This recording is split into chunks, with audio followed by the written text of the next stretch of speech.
Hi, I'm Tara Lynn of Geek Saga Entertainment, and welcome to Drinkin' The Hangover, a post-Dragon Con webcast where we talk about what we did, what we missed, what we loved, and what we didn't from Dragon Con 2024.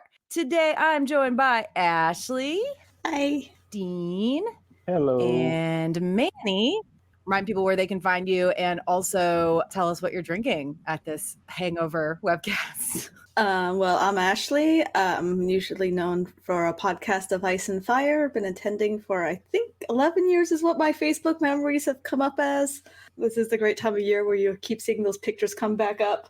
What I'm drinking is basically my Get Rid of Your Booze catalog for the night. I've got a selection of random crap that I did not drink at Dragon Con. So we got lots of possibilities. I probably will not get through them all. If I do, then that's going to be an issue tomorrow.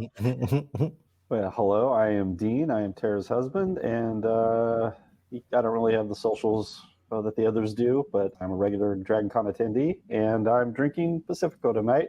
And I'm also having a little snack, so a little Tapatio to go with it. And I'm Manny. You can find me at Manissimo Art on Instagram, and I am drinking only the best lager possibly. You know, the kind that fits in suitcases by the 40s. Is that still gas station beer? That is gas station beer, only from the best of gas stations at Chevron and Harbin's with my buddies that run that place. It's the only place I go to get my cheap beer. Oh yeah, I still owe you money for that beer. No, you don't owe me anything, because just the thought of you trying to get rid of the 40 extra beers or whatever it was that was in there, because we really didn't go through them. I thought we were going to go through them, but there was so many that I was like, at the end of the night, I was just dumping the briefcase like I was dumping Coke in the river. I'm like, oh, no, I'm not taking all this in the suitcase. I think we got rid of about 2/3 of it. So. Well, no, actually, there was still enough that I carried a bag full over to the alcohol disposal party, and there was still some in the fridge. So, so yeah, sorry for everybody that's listening. We are jumping ahead. We're talking about a Sunday night party that we hold, at which I was afraid we would not have enough booze, and there was so little left at like the CVS by the Hyatt and everything that Manny was like, "Oh, I'm driving, and I'll bring some booze." So he literally carted a giant, very heavy. I mean, it was giant, but a sizable suitcase full of booze to the Hyatt from wherever he parked his car on Sunday morning, and it was a lot, and we did eventually get rid of most of it, I guess. It was very heavy to lug around. Yeah, our maids had a bonus. Sure. Yeah. All right, so as I already mentioned, I'm Tara. You can find me on Facebook, Instagram, and TikTok, Threads, Twitter at A Geek Saga, and on the web at ageeksaga.com. Also, don't forget that Geek Saga Entertainment has a Patreon. We have 10 tiers ranging from $1 a month to $40 a month, and it offers tons of ways to support us and receive some great perks in return. For $3 a month or above, you do get early access to my Dragon Con panel recordings that I'm doing some more than minor but not super major audio editing to make them sound a little better. Also, Patreon has a new thing where I can sell people early access to my podcast. So if you don't want to do a monthly fee and you're only interested in certain panels, they are $4 each. And I've released 2 so far that have already gone public. And there's one more that I posted today that's still early access, and it will be probably for at least 4 or 5 more days. But yeah, so if you want to help support, and if you're interested in any of the Dragon Con panel recordings, definitely check out our Patreon. Okay. Drinking game. This is slightly edited from pre-Dragon Con for like obvious reasons. But like, we're not going to drink when the app is mentioned, because how often is the app going to be mentioned, really? But we're drinking. Can we drink when the Dragon Con dating app is mentioned? Oh my God. We'll get into that in a bit. But yes, okay. Dragon Con dating app is mentioned. Legacy hotel rooms. Anybody? Who else has a legacy hotel room? Sky bridges. I'm doing away with habit trail because we literally haven't called them habit trails in like 2 or 3 years. I think since 2020. 2020 ruined everything. So they're sky bridges. So we're going to drink when those are mentioned. That's probably going to be our biggest problem on this webcast. Drink when any of the cults are mentioned just the first time. And yes, this includes quote unquote new cults. None of us really went to the parties, I don't think. So I don't think we need to drink when a specific party is mentioned. When there is an animal related interruption, hopefully, I don't know that will happen other than if the dogs jump on the couch with Dean or there's a dog and cat fight in our house.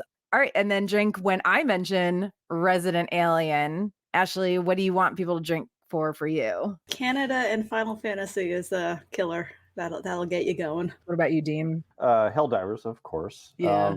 I'll spare everyone Yeah, let's not. alcohol poisoning. Nobody has We to drink if I mention the fleet because I'll be Yeah. talking about it a lot. Yeah. So let's just stick with Helldivers, I guess. All right, and Manny? Well, I got to double up on the Final Fantasy Oh here. my God. So Final Fantasy or Miami, which I So did pretty good. Like I haven't mentioned Miami in a while. Yeah, so let's be clear though. This is like if Final Fantasy is mentioned by Ashley, we drink once. If it is mentioned by Manny, we drink. We're not drinking for both Ashley and Manny every time either one of them mentions Final Fantasy. We will die. I can switch mine to Has Been Hotel. Oh, there you go. That works. That works. There That you works too. I don't need another. The end of the pre-Dragon Con webcast was a little bit messy for me. I did not have fun editing some of the rants out of that. And also, I was like, whoa, Tara, you are slurring. Like, oof. I will not be drinking. Oh, I forgot to say what I was drinking. I will not be drinking wine today. I have got a vodka soda, another vodka soda waiting in the wings, and a couple of White Claws. So what happened in Dragon Con news after Drinkin Con, but before Dragon Con itself? The only thing I know of is the Westin Hotel theme debacle, which was they were going to theme the hotel after Harry Potter. A lot of people were upset about it. We're not going to get into a debate about anything regarding this, but a lot of people who are a part of the LGBTQ plus community, specifically trans people, were not too happy with the theme. And although at first the Westin didn't seem to be handling it very well because they were like hiding and deleting comments on their post about it, they did change it and they ended up going with a superhero theme. And man, they must have gotten the graphics made and the decals printed like real quick, or maybe they purchased the graphics, from a stock website or something, because they had these graphics of like a bellhop with like a cape or a cocktail server with, I don't know, super strength. And they had the decals on their windows of the doors into the Westin. I saw when I went there for my one panel that was there. So whatever they did, they took care of it real quick, and good for them. They changed it. Was there anything else that came up in that last week and a half before the convention that you recall? Because I don't really think there was anything major. No, the only thing that I heard about was that debacle. Okay, so general at Dragon Con stuff for this year. There is a closing ceremony, like summary, that was posted on Reddit right after Dragon Con, but apparently the attendance was 75,000 people this year. And there might have been some comments from the powers that be that previous year's attendance, I think they were talking about 2019, of 85,000 was too much. Which, yes, it was. Even this year felt like too much at times, but I think I'm pretty sure 2018 was like 80K. So it was still less than that. It sounds from the comments, unless somebody misinterpreted something that was said, it sounds like from the comments, 85K is too much. And they might even just be capping it at 75K from now on. I don't know for sure because I didn't go to the closing ceremonies. I think I was like already on my way home by the time they happened. But I don't know. How did you guys feel about the crowds this year? I think that number is nonsense. I think that's them trying to skirt the fire marshal. There was so many people there. It was There was a lot of people. I mean, it seemed to be a lot more than what they said it was. I was like, there's no way. Look, I've been there like at busy times because I've been going for a long time, but that Friday was insane, dude. It was so bad that I didn't go Saturday because I was like, I'm not going to come out here and then try to find parking and then have to, navigate through these crowds. I was like, I'm taking a day off, and I stayed home. Well, to be fair, I will say Saturday felt way less crowded than Friday. I feel like what is really making it feel more crowded is that it's more crowded for longer. Whereas before it was always kind of like Saturday was the bad day and Friday night, but now it's at full scale Wednesday night, Thursday. Yeah. I had some friends go Tuesday and it was like an old Wednesday. It's getting earlier and earlier in the week. So, ugh. I can't go earlier. I'd get sick on Sunday, as it is. I'm lucky of just getting the COVID on Tuesday. I do think I believe the numbers that they're saying, and I'm basing that on like numbers I've seen at other conventions that claim to be bigger and have more people. But also recall that Dragon Con, so much of it is in a lot like smaller spaces that is not meant for crowds like that, right? This isn't a big convention center for the most part with wide halls and giant rooms and everything. It is very contained in these much smaller areas, which is why I do think I believe them about the numbers. They might be fibbing a little bit, but I don't think it's too far under like what they're saying it is. So one thing, and again, I did not. Dean and I walked into one party looking for some friends, and then apparently, I don't know. Dean was like, "I don't feel like it," and we like walked right back out. I think it was Saturday night. I want to say it was a Star Trek themed party at the Marriott. 10-4 dance party. It was just, how are you going to find anybody in this room? It was full. Unless you're entering with your friends, you're not going to find them in this giant crowd, you know. Lights were low, the music was blasting. But apparently there were a lot of complaints about the music at the parties this year. The fact that they started playing the Harry Potter theme at the Spectrum, like the LGBTQ plus party, is like, ooh, like not even read the room. Like, why? Like, I know this is a geek convention, but come on, man. Like, I think it was 2018 or 2019 when they had a Wakanda party. mm-hmm. That was really embarrassing. Like, Yes, I it walked in was. there and I was in there for like 15 minutes and the music choices, let's just say, were questionable at best. And I was like, guys, can we not do the Macarena? I've been running from that song since like I was like in my early 20s. I really thought that being at the Wakanda party, I'd be safe from it. And I'm not. So I'm going to leave now. I remember hearing the responses about that. That was legendary, how bad the music was. So bad. And it was like, guys, this is not difficult. Like, this is really easy. This is an easy one right here. You know, there's so many genres that you can play that would be, you know, respectful and it would be great for the culture. And you guys just decided to just fly right on past that. Well, apparently, and Daniel in the chat is saying people always complain about the music every year. I mean, I'll be honest, like, I remember it being pretty good back in like 2015, 16, 17. Mm-hmm. The problem is I don't think the DJs that they're bringing in have like evolved with the time. Like, they're bringing the same people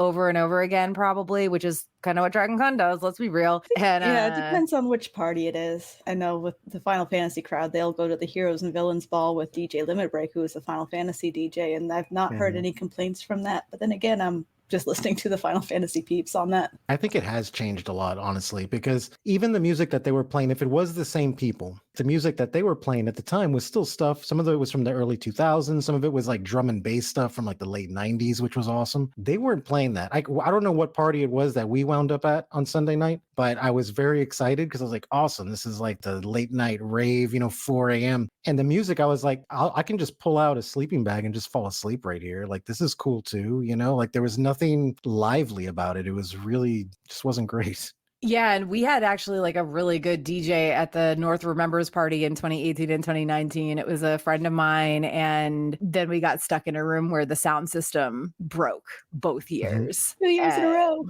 Yep. It lasted a little longer in 2019, thank God. But yeah, that was fun times. Really fun times.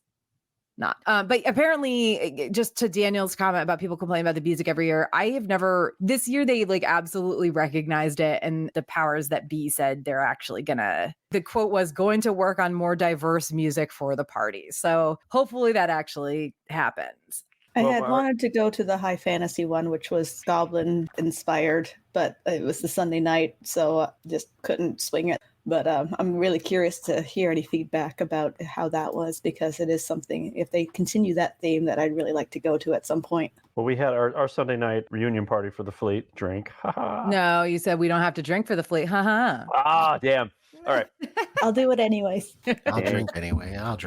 I gotta open another one. One of our members actually was DJing, and then another member was running the lights, and it was great. It was really good. And then we got a few staple songs that we always want to hear. At some point we do Bohemian Rhapsody as a group together, which is a must. But yeah, he did a fantastic job. So Patch, if you ever see this, great work, buddy. It was a good time. So Ashley, one thing I wanted to bring up, just because this is more like it's of interest to me, but not so much as it is to you, because you've been more involved in it. Apparently, they've recognized how much people are poking them for a theater track, but it's definitely not happening for 2025, is what I've heard. What they're doing, there is no track space. So for them to get their own track, they'd have to kick another track out. So that's not going to happen. So what the theater people have been doing is they've been doubling up. Like if it's a musical like Sweeney Todd or Phantom of the Opera, they'll join in with the horror track and, get a panel in on one of their track rooms, or something, in other situations like Britpop or whatever. So they are getting, panels in, but they have to kind of piggyback on other tracks. Yeah. And I mean, that makes sense coming from The reason I started Ice and Fire Con, our Game of Thrones Song of Ice and Fire convention, was because I knew somebody who had been pushing for a George R. R. Martin track at Dragon Con. And this was like, you guys, this was a dozen years ago. But even back then, there was no way. As prolific as Martin is, they were never going to give him alone a track. I'm still to this day so fucking grateful that they finally like combined the books and show stuff onto the high fantasy track and it's not split. No shade on like the fantasy lit track having the books and the American sci-fi fantasy media track for the stuff they did for the show all those years. No shade at all. Just really glad that it's all finally in one place because it was so hard all those years, like from 2012 till 2017 when I did Game of Thrones panels, not being able to talk about book stuff. As nice as it was to keep spoilers away from people who hadn't read the books, it was way harder, I think, to keep book stuff out of the conversation. And I will say there's also on Thursday, there's a musical theater meetup because I guess then there's more open track rooms and they also have their own photo shoot. And so there's lots of ways to connect with the musical theater group. And they have the unofficial Facebook page that is always doing stuff. And they have a lot of online panels that they do throughout the year as well. Yeah, it is really cool. I know they worked with, which I didn't know this during or before the convention, but literally today I saw a post, or maybe it was last night, I saw a post from Jennifer who runs the high fantasy track that they paired with the theater track to do the Wicked sing along. And I was like, how did I not know this was a thing that happened? Damn it.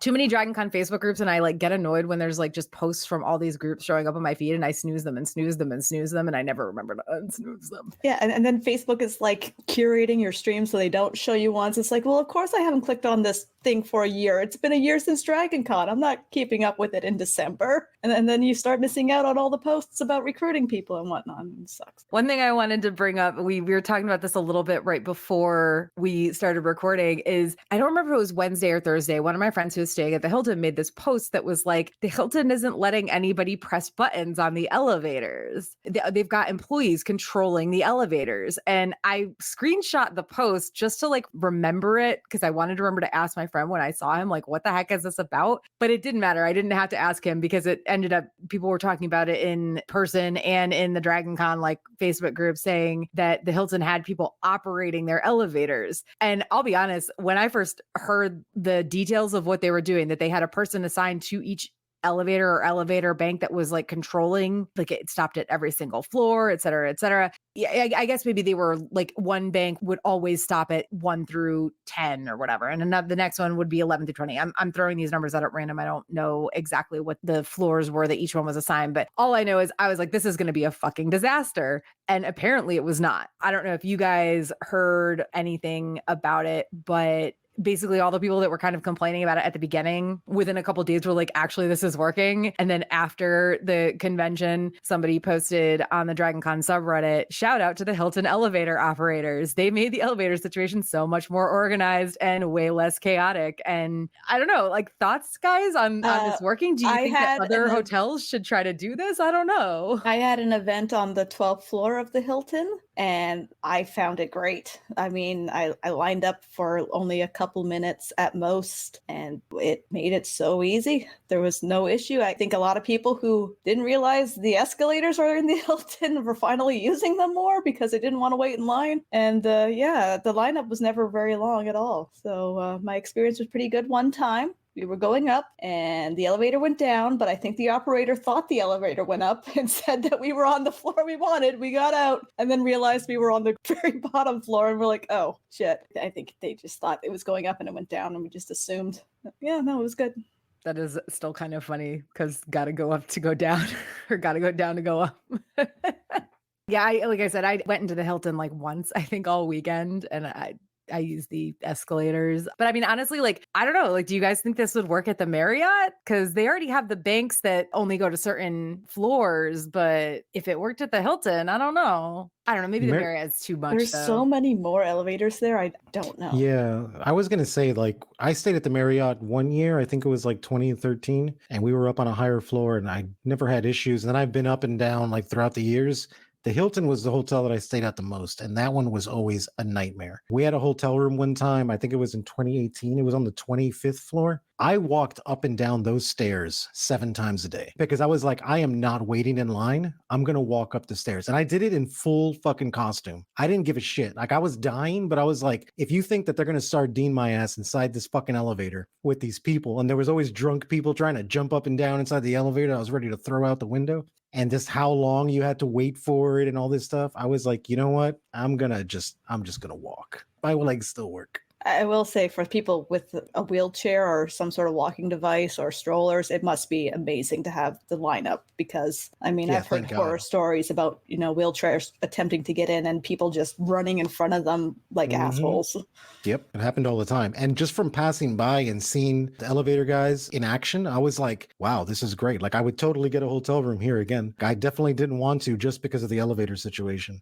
Mhm. So seeing it and then seeing it work is great. It's fantastic. And to your point, yeah, people with wheelchairs, because I saw that a lot when I was staying there, man. Somebody who's in a wheelchair, they're on, some kind of cane or some kind of walker, and people are like just charging right past them. And it's like, yeah, it's insanity. There's a lot of very kind, considerate people at Dragon Con, and then there's a lot of people that just aren't. There's always going to be some bad apples in the bunch when you have, 75,000 people at an event. So speaking of elevators and escalators, we're going to get into Dragon Con disasters, quote unquote, the 2024 edition. And listen, these aren't on the 2022 level of disasters and shouldn't be called that, but whatever. I'm going to keep using that term after 2022. At least one bank of Marriott elevators I heard entirely broke at some point this year. It wasn't broken for long, I'm assuming, because I also heard about some escalators breaking, and I don't remember if they were the Marriott ones in the back of the hotel or the front of the hotel, or if they were in the Hilton. It was definitely the Marriott or the Hilton that I heard about escalators breaking as well. Again, I don't think anything was broken for long, but for the people who did have to deal with it, it was,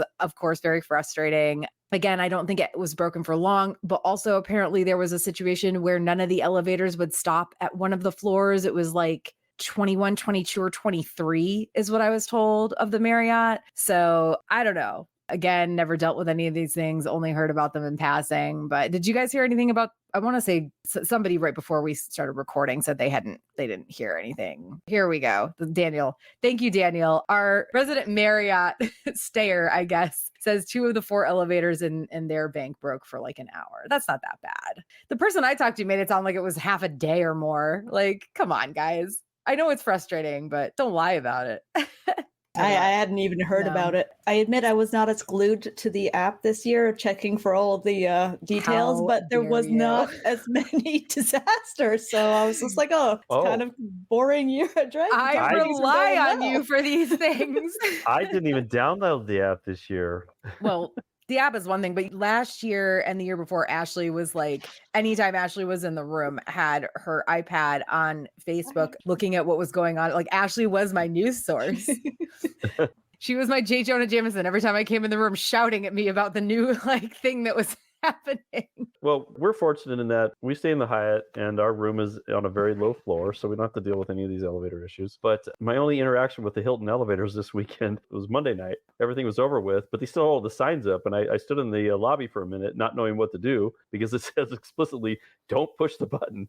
Anyway, I finally gave up because no elevator came to get me, and I pushed the button. But yeah. They weren't there at that point, but they had not. I was gonna say that, yeah. But I would assume that by Monday afternoon, when people had finished checking out for Monday, they were probably like, "F this." And just to touch on the Hilton elevator operator saying, apparently people were treating them very well. That I love to hear. Like, there was one elevator operator who was like, "I'm stuck here all weekend," and he heard about a badge ribbon. There was some badge ribbon about the elevator game or whatever. He's like, "Oh, I would love to get that badge ribbon." So he got that badge ribbon. He also got 4 feet more of badge ribbons that people brought him. He only cared about at the beginning was that one badge ribbon for obvious reasons. But by the end of the convention, his badge ribbon train was almost as long as some of the really long I wish I knew about that because I had ribbons. I would have given I know, right?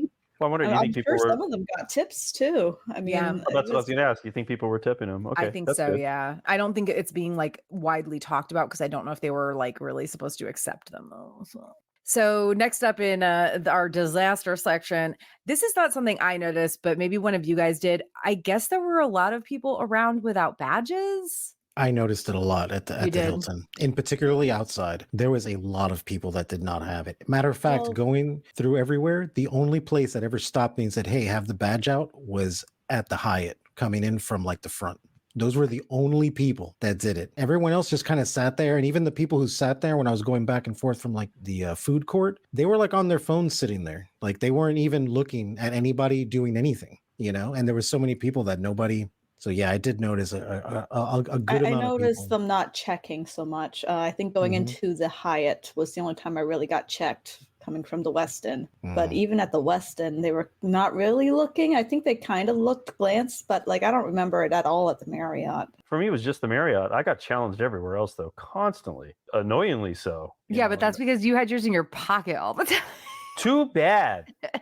Yeah. I mean, I get not seeing them out like at the photo shoot area at the Hilton because a lot of people will have them like tucked away if they're going there for a photo shoot. So I understand that. These people were not in costume though. These people were Yeah. in street clothes. I mean, they would look like people who just like they just jumped the fence to just get in there and get some drinks and hang out, which is fine, you know, whatever. But yeah, there was a lot of them that did not. I did notice the lack of security in regards to checking badges especially compared to like maybe not last year, but 2022 was pretty hardcore. And so it was 2021. And I remember 18 and 19, a lot of the backups that were happening, like on the sky bridges, sorry guys, drink, and at like doors into the hotels were badge check things, which is frustrating, but it is what it is. Now, what I noticed this year, and we don't have to drink again because I'm gonna say Skybridge like 3 times right now. The Hilton people on the Marriott to Hilton Skybridge used to be like crazy about every single person having to show their badge. And this year they were like barely paying attention. I did not once see anybody checking them on the Hyatt to Marriott Skybridge, either going from Hyatt to Marriott or back. And there used to be someone at the Marriott end because you can there's a SunTrust entrance that's open at least on Thursday and Friday, and then there's the other entrance from the Peachtree Court that comes in to the Marriott. So like usually they would have somebody there, but I didn't see anybody this year. Also, while the lobby doors to the Hyatt, they were on top of it like every single time I came and went. Sometimes I wasn't even going in. I would just be walking by and they're like, badge, room key. I'm like, I'm literally just walking by, you guys. Calm down.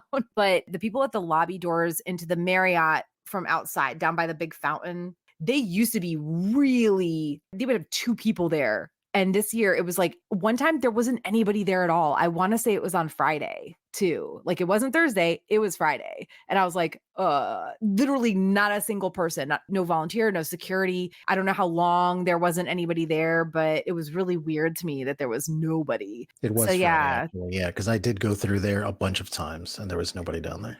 I saw some comments on the DragonCon subreddit. Some people are saying the day passes were a different size and art, but then others were saying the opposite. Like they were saying they were the same size. They were a different art. That I noticed that. I didn't notice the size difference because I definitely noticed badges that had looked different. Yeah. And I mean, the problem is though, like when you've got just like some, hourly security person hired for the weekend, like how much are they really checking? Because I also, like other attendees were reporting seeing people wearing previous year's badges because often the art is close enough that the security or door people, if they're just glancing at it, they're not going to see that they're not looking close enough to determine the difference.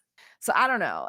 But apparently the DragonCon powers that be are aware that this was a problem this year, maybe more so in previous years. So I don't know what they're going to do about it next year, but yeah, that's the other thing. Like there's so many entrances. Like if you know these hotels backwards and forwards, like there's got to be ways to get into them. Oh yeah, the bottom floor of the Marriott, if you go around the back by the Hilton, there's no one watching there.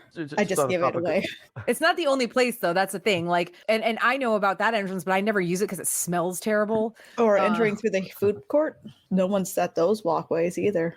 Yeah. Again, I probably shouldn't be saying. But the food court. Well, there are people at the entrance from the food court to the Hyatt, And there used to be people, if you're going into the Marriott from the Sky Bridge that has like that SunTrust food court entrance, there were always people checking badges at the Marriott at least. So like you're only going to get so far in the past, but this year it did seem This just year, so I don't think there was lax. someone at the Marriott No, there entrance. I remember wasn't. at the Hyatt, but I don't remember seeing it at the Marriott. Yeah, it was very lax this year. And on the topic of badges, this is just an aside. I participated in the parade this year, and we went walking up. They have this offsite area where everybody gathers and they line them up. You enter through this like carport area underneath the building. And we had our wristbands on, we were all official, and they wanted to see our badges to enter the parade. And I don't remember doing that in past years. I just thought that was really strange. Like, why do I need a badge to be in the parade? Because it's been frequent, like we see Battlestar people like in the crowd, just people wearing a costume, and we'll drag people out of the crowd just to join us because, hey, come be part of the fleet, right? But so I don't know. I don't know if that's always been a thing, but I just don't remember ever being challenged for my badge just to be in the parade. Like, why would it matter? I don't know. You're on public streets and people who don't have badges are watching the parade, which is totally fine. It's for the locals, I think, as much, if not more, as it is for Dragon Con people, let's be real. So but I can understand some. And getting those wristbands is harder than getting right. It is. I mean, I can understand some random person just trying to walk in, but I mean, you got a group of people that are dressed similarly. They probably belong there, right? Probably. I don't know. Strange.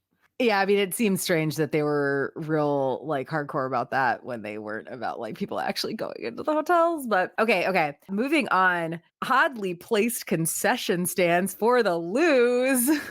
This is probably the biggest like complaint I heard about the convention this year. And I do agree. There were so many concession stands and they were in the worst places. Again, I did not go into the Hilton very much, but there was that one in the Marriott across from like next to the Pulse Bar, across from like where Sear and the bathrooms are, that was taking up way too much space. Yeah. And then there was I think it was the Meadery had like a big giant booth over on the other side of Pulse where people usually gather to take pictures and stuff that was taking up a ton of room. Did you guys, I'm sure you guys also heard drama about the concession stands. So the thing with the Hilton was that I think those stands have always been there, but this time they were really heavily themed. So it ended up drawing much more of a crowd around them, whereas before most people walked by them. So I did notice that people were crowding around to look at all the Beetlejuice decorations, which were great. Like, I mean, the Hilton really went amazing with their decor this year. But yeah, they're in the walkway to get to the Sky Bridge. It caused a pain, that one. Well, yeah, and the one in the Marriott though, especially,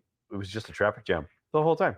All weekend long, it was just a traffic jam because you got you lose about 6, 7, 8 feet of width right there in the main walkway. They have 2 lower levels. I mean, they can set up a whole food court if they wanted to. It doesn't make any sense to take up the main walkway by the Pulse. It would serve them very well to just establish some lower bars as well, just to get some of the traffic away from the Pulse and away from high velocity. They could even set up tables and chairs in some of those areas that aren't being used for other stuff. I don't actually understand it. They kind of shoot themselves in the foot because they could probably do a lot more business. You've got that massive crowd that's just wrapped around the Pulse trying to get. They're lucky to get 1 or 2 drinks all evening, right? Go downstairs, have beer. You could have beer on tap. They could do anything they want, temporary, but yeah, instead, traffic jam on the main floor. Good job, Marriott. Yeah, putting anything on the Pulse floor, which is the atrium level, I believe, is just a dumb idea.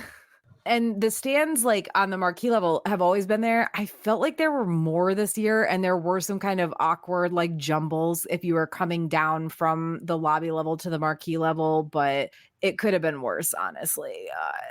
It could have been like it was on the Pulse level. So I don't know, Dragon Con, maybe rethink, or maybe it's the Marriott that's doing it. I don't know. I'm sure the hotel has like wanting to make money, whatever, but oof. Now, I will say this is a side note and it's not a negative, but the concessions, they had a bunch of food trucks in the Sheraton, like outside the Sheraton. Those were really great. I cannot believe I am saying this. I did, in fact, go to the Sheraton at one point this year. I went on Saturday afternoon. It was actually a completely pleasant thing. There was like nobody there. I got a really nice smoothie. Now it was kind of overpriced, but also I was like, ooh, smoothie with protein and fruit. Yes, good for Tara's body. Do the thing.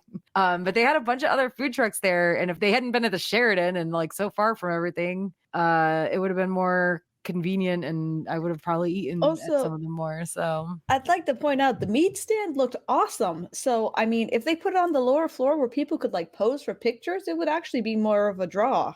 But people wouldn't want to do that there because it's just too darn crowded.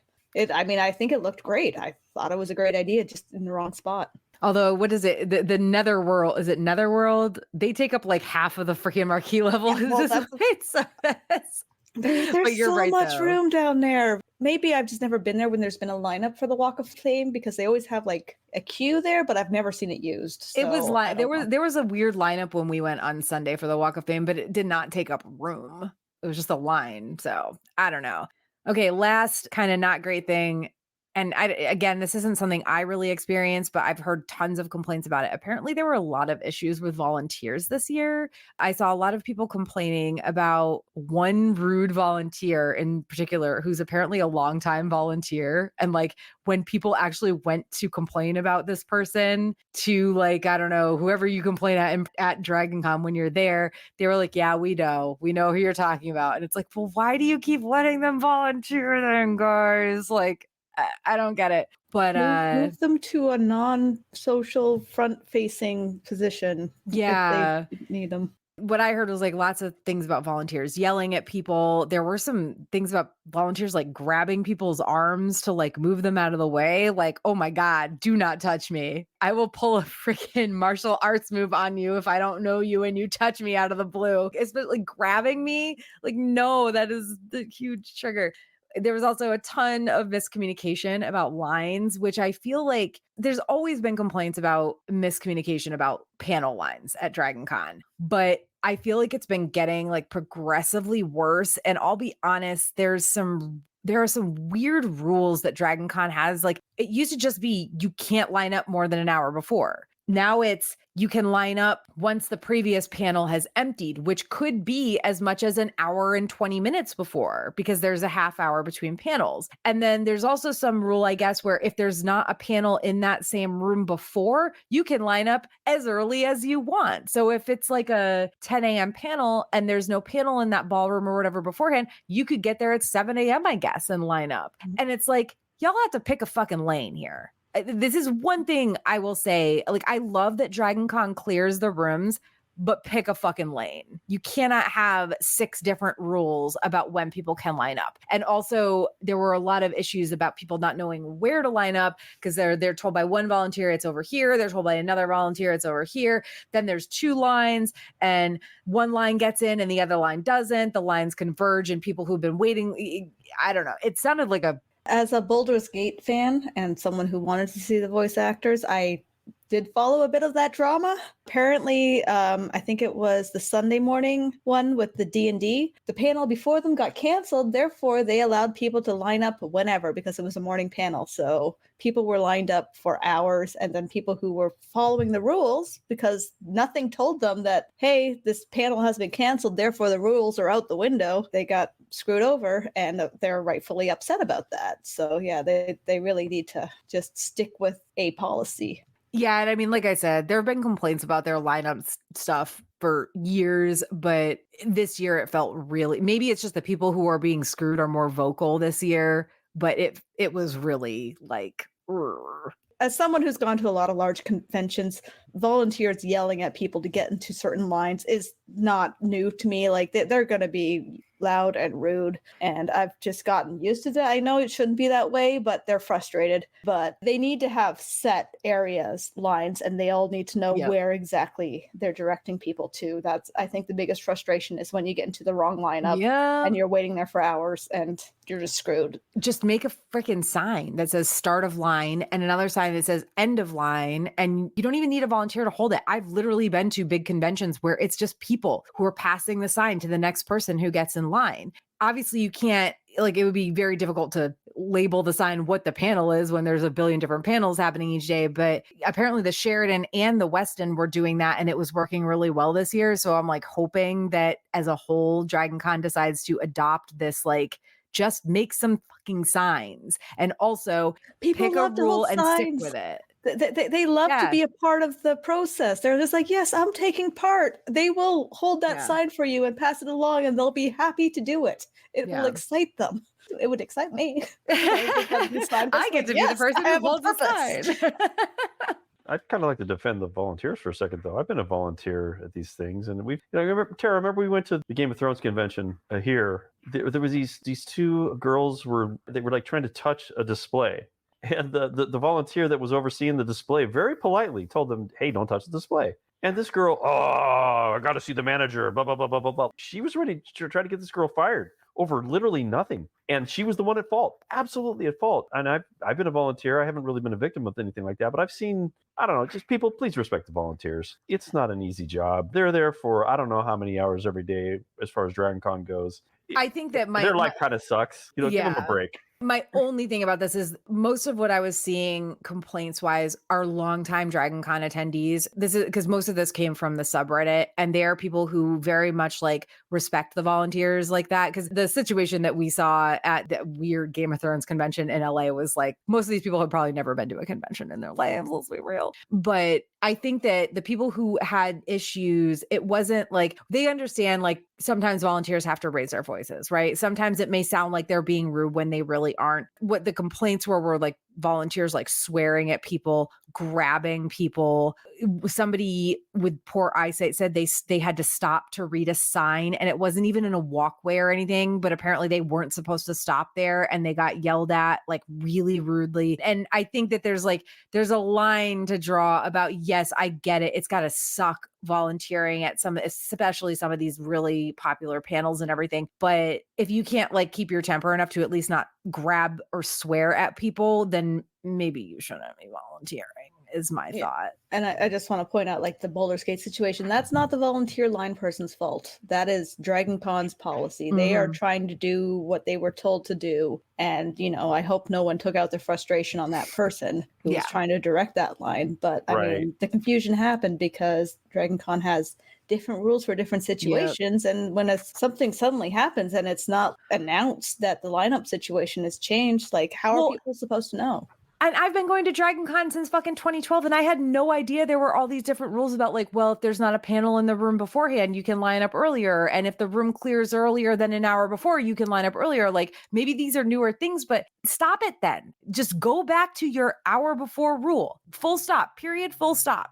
You'll always get those annoying people who are like meandering around trying to line up more than an hour before. But my first year at Dragon Con, I think I tried to I didn't know what the hour beforehand rules. So I went down to a panel I thought was going to be really popular. And I went up, they said, are you here for the panel that was going on then? And I said, no, I'm here for the next one. And they said, okay, well, there's no line for that yet. Lines start an hour beforehand. I said, okay. And I wandered off because I think this is maybe an hour and 15 minutes before or something. I came back 10 minutes later, and there were other people who were hanging around the area, and the poor volunteers were like, come on, guys, stop. Don't line up yet. And people were, being, so some people were kind of still hanging out and not wanting to obey the rules. But I feel just set a fucking rule, okay? At San Diego Comic-Con, the rule is they don't clear the rooms. You want to see a panel that might be really popular? Guess what? You might have to line up. I mean, if it's Hall H or Ballroom 20, the night before. Don't even get me started. There's a whole wristband system now. I don't want Dragon Con to be that. Now you line up overnight for the wristband. Yeah, exactly. It's insane. But I don't want Dragon Con to be that. I want them to keep clearing the rooms. But I still think that no matter whether there's a panel in that room or not beforehand, whether the panel that was there beforehand clears earlier, I think that they just need to stick with the hour rule, period. Or maybe an hour and a half, I guess, if you want to do an hour and a half. That way people can't line up until the panel before is ending. 90 minutes, that's fine too. Pick a fucking rule and stick with it. Anyway, that's my rant about that. I have another complaint. Oh, yeah, I guess. I mean, ahead. It's not really anyone's fault because the photo shoots and Dragon Con are obviously two separate entities and they're not really in coordination with each other. I just wish that when panels and photo shoots, they had some sort of communication with each other, because there's in the past and this time as well, there's been situations where photo shoots for a specific genre or show IP was at the same time as a panel, the photo shoots. They would collide or they would be very close together. Whereas for this year in particular, I know the Has Been Hotel Sing Along Drink was about half an hour after the start of the photo shoot or the end of the photo shoot. So the lineup was full. So anyone who went to the photo shoot couldn't get into the sing along. So it's just, and I know it's happened in the past with other shows or IPs I've been involved with, where if you go to one, you can't go to the other. Oh, for sure. I just wish there was, I mean, I realized that the scheduling is an issue. Like, obviously they're doing it separately. Yeah. I just wish there was more flexibility there. I think that having the photo shoots in the app now has helped a lot. And it could possibly be an issue with the theater track not being official, that it was because like the Game of Thrones used to be a big issue. There was like almost always a Game of Thrones panel, like not even just before or just after, but like during the photo shoot. And one year, I think Shadow and Bone, there was a Shadow and Bone panel. I think it was 2021. The Shadow and Bone panel and the photo shoot were like at the same time. And Megan, actually, our friend who was helping run the Shadow and Bone or running the Shadow and Bone photo shoot, ended up rescheduling it a little bit so that it was a better fit, but that's not always like an option. I do think they're doing a little bit of a better job with it. And I do think a lot of that has to do with the photo shoots being in the app now, because they weren't like pre-2020, they were not.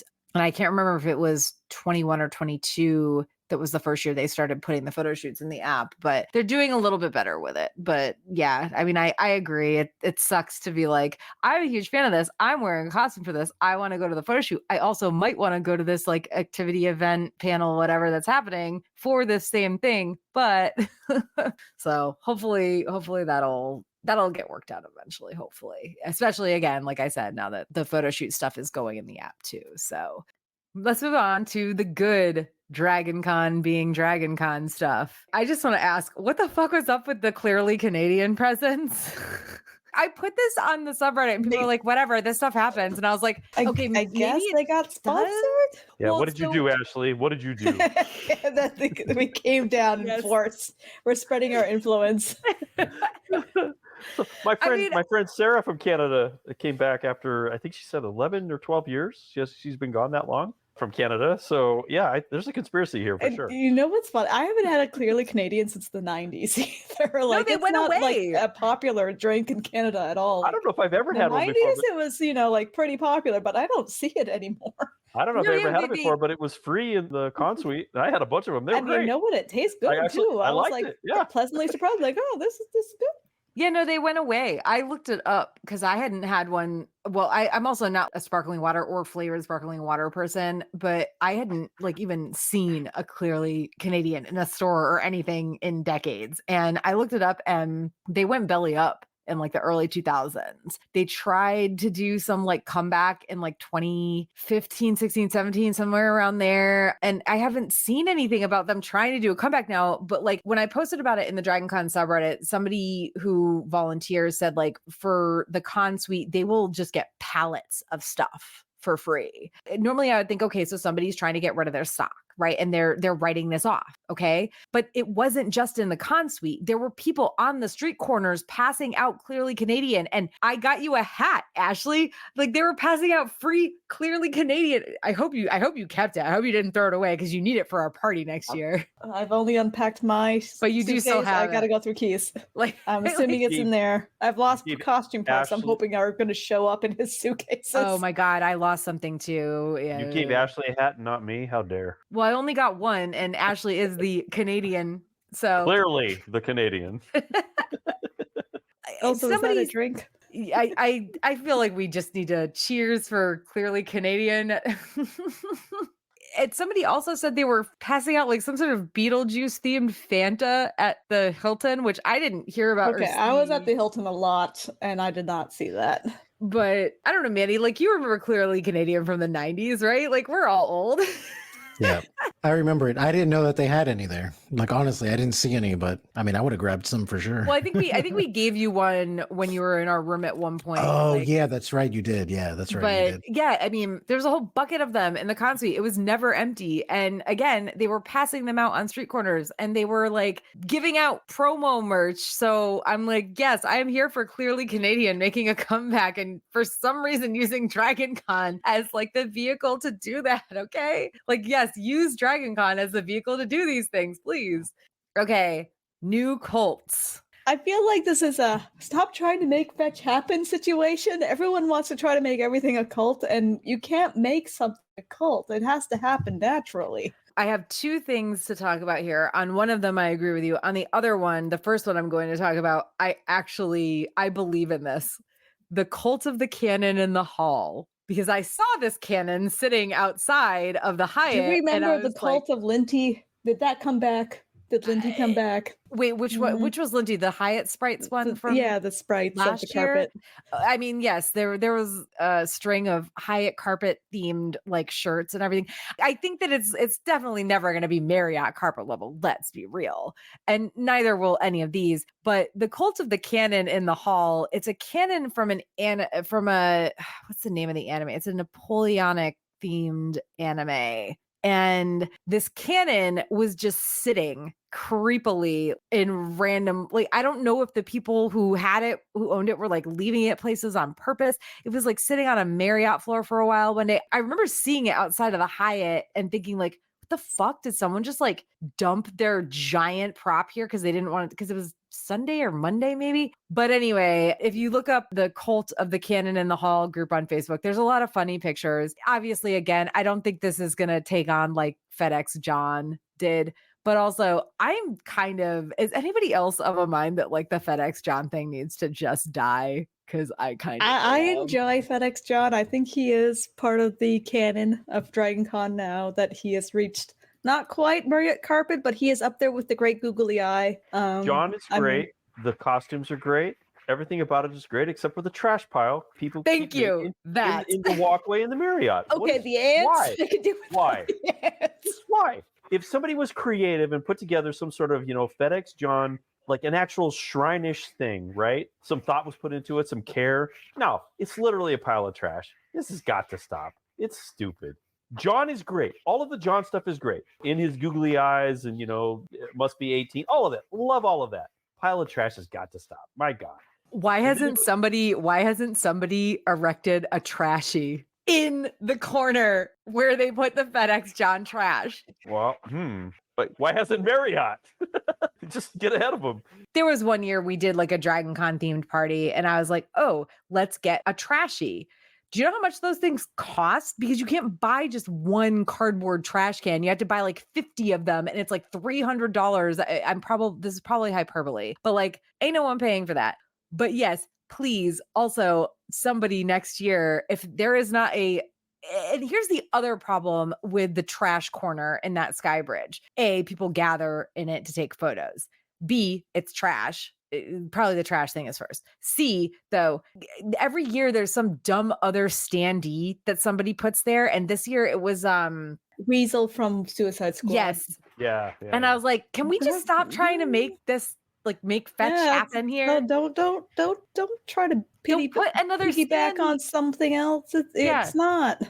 Like that would be like me bringing fucking Dorothy the ostrich back and like erecting her in that corner. I have more respect for that one alcohol company that I don't remember the last year that just put up stands around and be like, maybe this will catch on, and it didn't. But I mean, like, I respect them for the effort. Yeah, but like some rando just bringing their weasel standee, I don't know, like. Well, right. But it's like you said, like Dorothy is actually part of the John canon, right? Only if you were at this Monday night get ready your alcohol party in 2019. But there is a Facebook page for Dorothy. There's no Facebook page for the Suicide Squad weasel related to John. What was that? That was just bizarre. You know what? Actually, on that topic, I was looking at getting a standee made. It turns out they're very cheap. Like somebody could just find the picture of John and just remake it. It could be a IP issue, though. A lot of companies won't print something unless you have proof that you have like.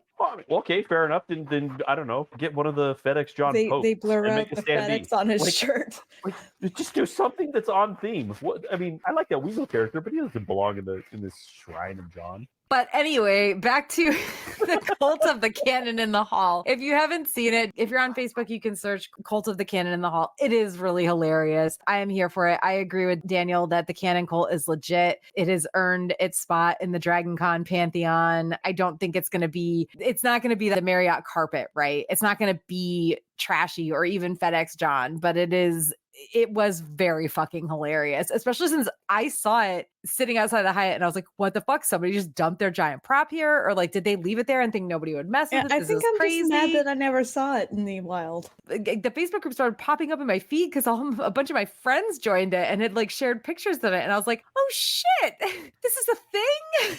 Now I feel stupid for not taking a picture of this giant cannon. It apparently went home with somebody, but I don't know if the person who took it home is even the person who brought it to DragonCon. I'm It's just very like, as an unclear. anime fan, I'm offended that I don't know what it's from, and I would like to know. I still Well, don't know. I didn't see it outside, and I didn't see it inside either. But I saw pictures of it. I think it was the Hyatt. I want to say it seemed to be like it was just such a big thing. Somebody literally just set it next to the door of their room, hoping like the hotel wouldn't object because they couldn't bring it in.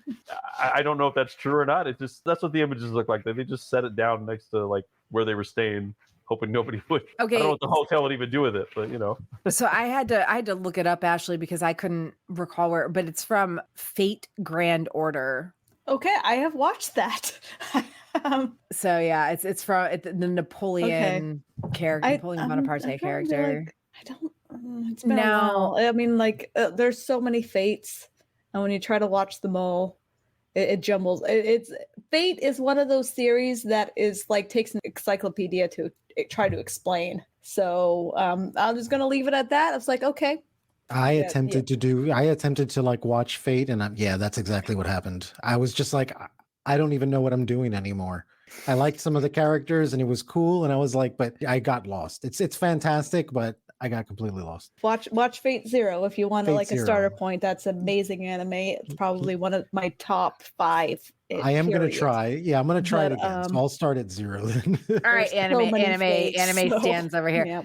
We're getting off track. The other cult that was somehow born from this year's convention, was the Missed Connection cults for some reason. And listen, I'm not saying a Missed Connections group isn't a good idea, because it is, honestly. That doesn't make it a cult. Just stop trying to make cult happen. I mean, is it a cult or is it just part of Dragon? Right, exactly. Because like the Missed Connections thing has always been a thing. And apparently this year, the drama was that people were posting Missed Connections on the official, was it the official group or was the official DragonCon Facebook page? Yeah, it was the Facebook page. I think that started. Wait, so they were posting on the Facebook page? Oh, wait, group page. I don't know. It's Facebook. Yeah, something on Facebook. One of the official Facebook things, though. It was like the actual Dragon Cons. Were you one of the people? Because I only saw the like, this isn't a dating app thing.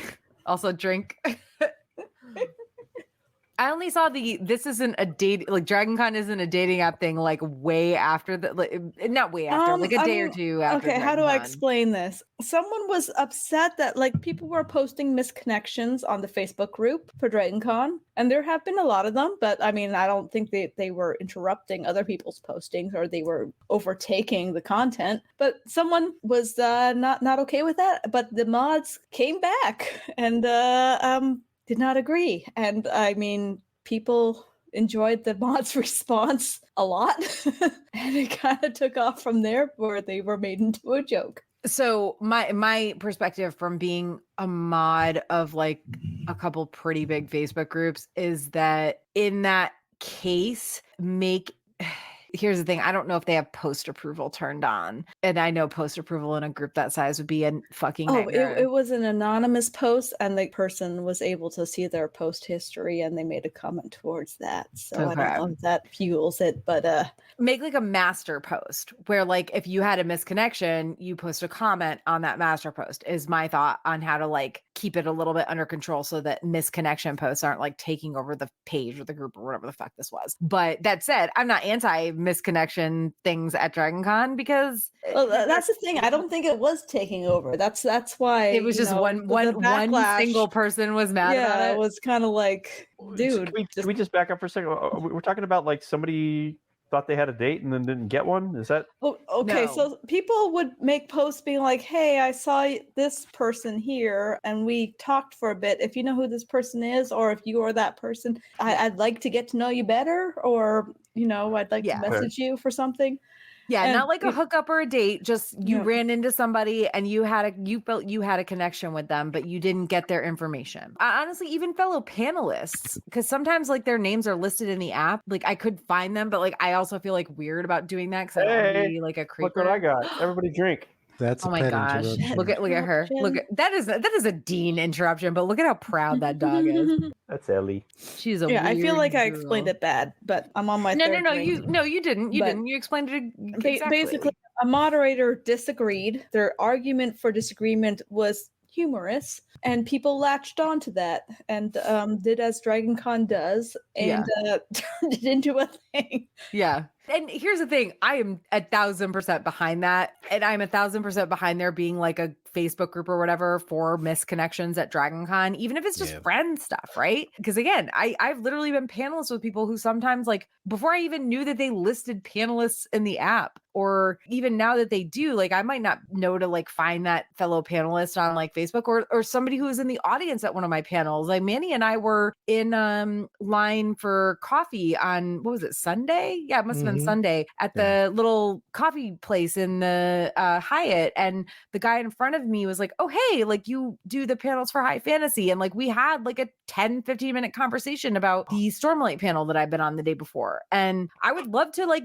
know that guy better. And I obviously not in a relationship way. Like I love meeting people. I love making friends. So I totally am here for the misconnection Facebook group or whatever, but like, can we not try to make it a cult? Like this isn't a cult. That makes it sound Yeah. really weird. I have some suggestions. Maybe like I can try to like push for next year. It may sound a little crabby, but how about like the cult? How about the cult of let's not stop walking when there's 1,000 people behind you trying to walk at the same time? Oh, You know, I think that would be a cool cult that I think everybody can really get behind. Or we can do the cult of we wash our hands after we use the restroom cult, which I think would be another good one that a lot of us can get behind. And maybe it'll stick for real. Did you actively see people not washing their hands after the Yes. That's the the cult- guys wash. the cult of Yes. common courtesy is kind of what you're talking about. But yeah, how did you? but that is vague, but that's really vague, and that can be interpreted in many different ways. I feel like me and you, Dean, we need to really strike at the point of what we're trying to do here. Okay, but how does Ven monetize this and make a T-shirt out of it, or Yes. keychain, or lanyard? It's not for us to ask why, it is for us but to do and die. Okay, that's it. I will say Daniel in the comments mentioned the missing rum in the bucket. I feel like there should be a cult of the rum in the bucket because that was a thing back in my day. There actually was rum in that, and now it's kind of like watered down fruit punch. I can't drink those things. There's way too much sugar in them, so Yeah, it is I all wouldn't sugar. know. It's just But like- I miss the rum buckets actually being rum buckets. I do, and I feel like a lot of people do as well. They would frown on somebody putting rum in the buckets, right? Here's a donation. Yeah, I feel There's like I would get more physically sick than drunk. Yeah, you know, very yeah. very quickly. oh, I absolutely would. Hour and a half into a Drinking Con podcast. We are not here for logic, Manny. okay, Whatever, okay. Daniel. Whatever, dude. You know, like just whatever, man. You know, I'm here. All right, you're not here. I'm here. Okay. Oh, I got Yeah, one. Daniel needs- cult, it's cult also- of the apple pie. Is there not an apple pie cult? Why is that not a Seriously? thing? Oh, Because I feel yeah. like that should be a thing. At least 3 of my friends brought apple pie. You're right. Being offered Daniel pie all does need to weekend. come on as a host one year, maybe next year. Yeah. have him Like on. he's been a long time viewer, never time host. Let's get you on the podcast at some point. Okay. So last but not least, badge ribbon madness continues. Guys, even people who were first timers at Dragon Con, because I met a couple of them, had tons of ribbons to hand out. I will say it seems, at least to me, that many people are getting smarter about it. Myself and many others weren't adding ribbons until the very end of or just after the convention. And also there's been a lot of there's like the badge ribbon rollers, paperclip them, etc. I'm here for that. I started on the back, but then the back broke. So I'm trying to like show that I did it both sides because you now have to learn a skill as to how to badge ribbon and not have a giant trail behind you. But yeah, That is true. Yes, badge you gotta Badge go beard. out the sides, but badge also beard maybe trimming on is the a back. skill. At risk of forcing everybody to take a drink, I'm going to mention Helldivers. Drink. But the Helldivers photo shoot, there's about 100 people there, and I have never gotten so much stuff from a photo shoot ever. I got like, I don't know, 10 or 12 different ribbons, and they were really good, and they were on point, and they were very funny. I was just like amazed. That's been a rare thing. So yeah, I was very, very proud of this new community that has erupted, and I didn't even attach them to my badge, unfortunately. But yeah, I got a bunch of loot from that. It was cool. How many do you have there, Ashley? I did not count, but as Helldivers, because I had so many, like I do a lot of video game photo shoots, and they were all on Friday. It sucked. I kindly asked Helldivers group to maybe not do their group on Friday. So we missed the photo shoot, but we were hanging out in the Marriott on Thursday night. And even on Thursday, we got like 6 Helldiver ones. But I mean, there are so many ribbons on this thing. Oh my God. I came with 2 of my own because I'm just like, hey, if you have ribbons, people are going to give you ribbons, and I like ribbons. And then that's my theory behind it. I got a lot of Helldivers ones and also a lot of Boulder Gate ones. I did not go to the Hasbin Hotel photo shoot, the main one, because again, everything was on Friday for me. So I had to make concessions, but I did go to the meetup on Saturday. I only got a couple, but there was only a couple people there. But yeah, no, Boulder's Gate, huge. The Helldivers, we weren't even at an event. We were just hanging out at the Pulse Bar, and we got like at least 6. Keith got more than I did. Because he was actually in like the full helmet and cape and whatnot. Yeah. But the ribbon game, I love it. I am totally here for doing like an actual like Helldiver Wives thing with you next year. I am 1000% behind this. Yeah, no. If I had known about it earlier this year, I totally would have done it. Keith is my husband, so I'm socially anxious. I am a quiet person usually. I tend when I'm in a photo group to stand at the back. And for the Helldivers, everyone was in like Helldivers costumes. I was doing the Rosie the Riveter kind of look, and people were asking for my photo specifically. And Keith's just like laughing at me. Like, you're like, yeah, you're trying to hide in the back, but people actually want to take your photo. That's what I'm saying. Well, and also, if it had been longer than like a few weeks before Dragon Con, I would have absolutely done that with you if I'd known you were doing it. Because whoa, same. But it was a great time. But you came up with a really fun, unique thing, and exactly. I mean, that's the point. Well, hopefully our viewers know the game, but there's this opening cinematic. It shows what life is like on this phony planet called Super Earth. But they all apparently wear all the same clothes or so. Anyway, 2 people came with the Super Earth, I don't know, uniform, clothing, whatever you call it. And there's this big like invasion appears at one point. And the guy had made that like as a prop, like just the same cool. font, I didn't see the that. same everything. Oh, super cool. Yeah, so he was posing in photos with what looks like the image of invasion from that opening cinematic. Really clever stuff, and I appreciate that, and like what you did, I really appreciate that, because it's like, you know, and you're doing a mashup, but like a historical mashup with Helldivers, and that's really clever. Good job. I mean, I will say part of the reason I was standing in the back is because I have never played Helldivers. I am literally a Wives of Helldivers. I come down on Saturday and Sunday. My husband's off work those days, and they get up in the morning, he and his friends, they're playing Helldivers starting at like 8 a.m. Same. Same. Like, I have tried to play it. I have. It wasn't a pleasant experience, but also some of that was because I tried it. Like the only time I can play it is when Dean isn't playing it. So that's late at night because we only have one PS5. We have like 3 PS4s in this house, and I think a PS3, but only one PS5. It's mine, by the way. Guess who's never actually gotten to use that PS5? We are married. It is ours. It's me. It's my fucking PS5. It's the Wives of Helldivers. We support our men. Yeah. We're going to move on from what we were supposed to be talking about, which was bad ribbons, to our personal discussion stuff. Okay. So, also about bad ribbons. I love the fact that rooms and room parties are having their own ribbons. That's great. Keep it up and give me more of them. So now we're going to go into personal discussion stuff. Let's go with... We're gonna get back into Dragon Con cons first, just to get the bad stuff out of the way. Manny, you haven't talked in a while because you don't play Helldivers and you're not a Helldiver wife. I can be though. I can be. Yes. I can be a Helldiver's wife. You're the Helldiver's adopted son. Yeah, I was gonna play Helldivers, but then I heard that there was a new Space Marines game coming out, so I'm gonna do that one instead.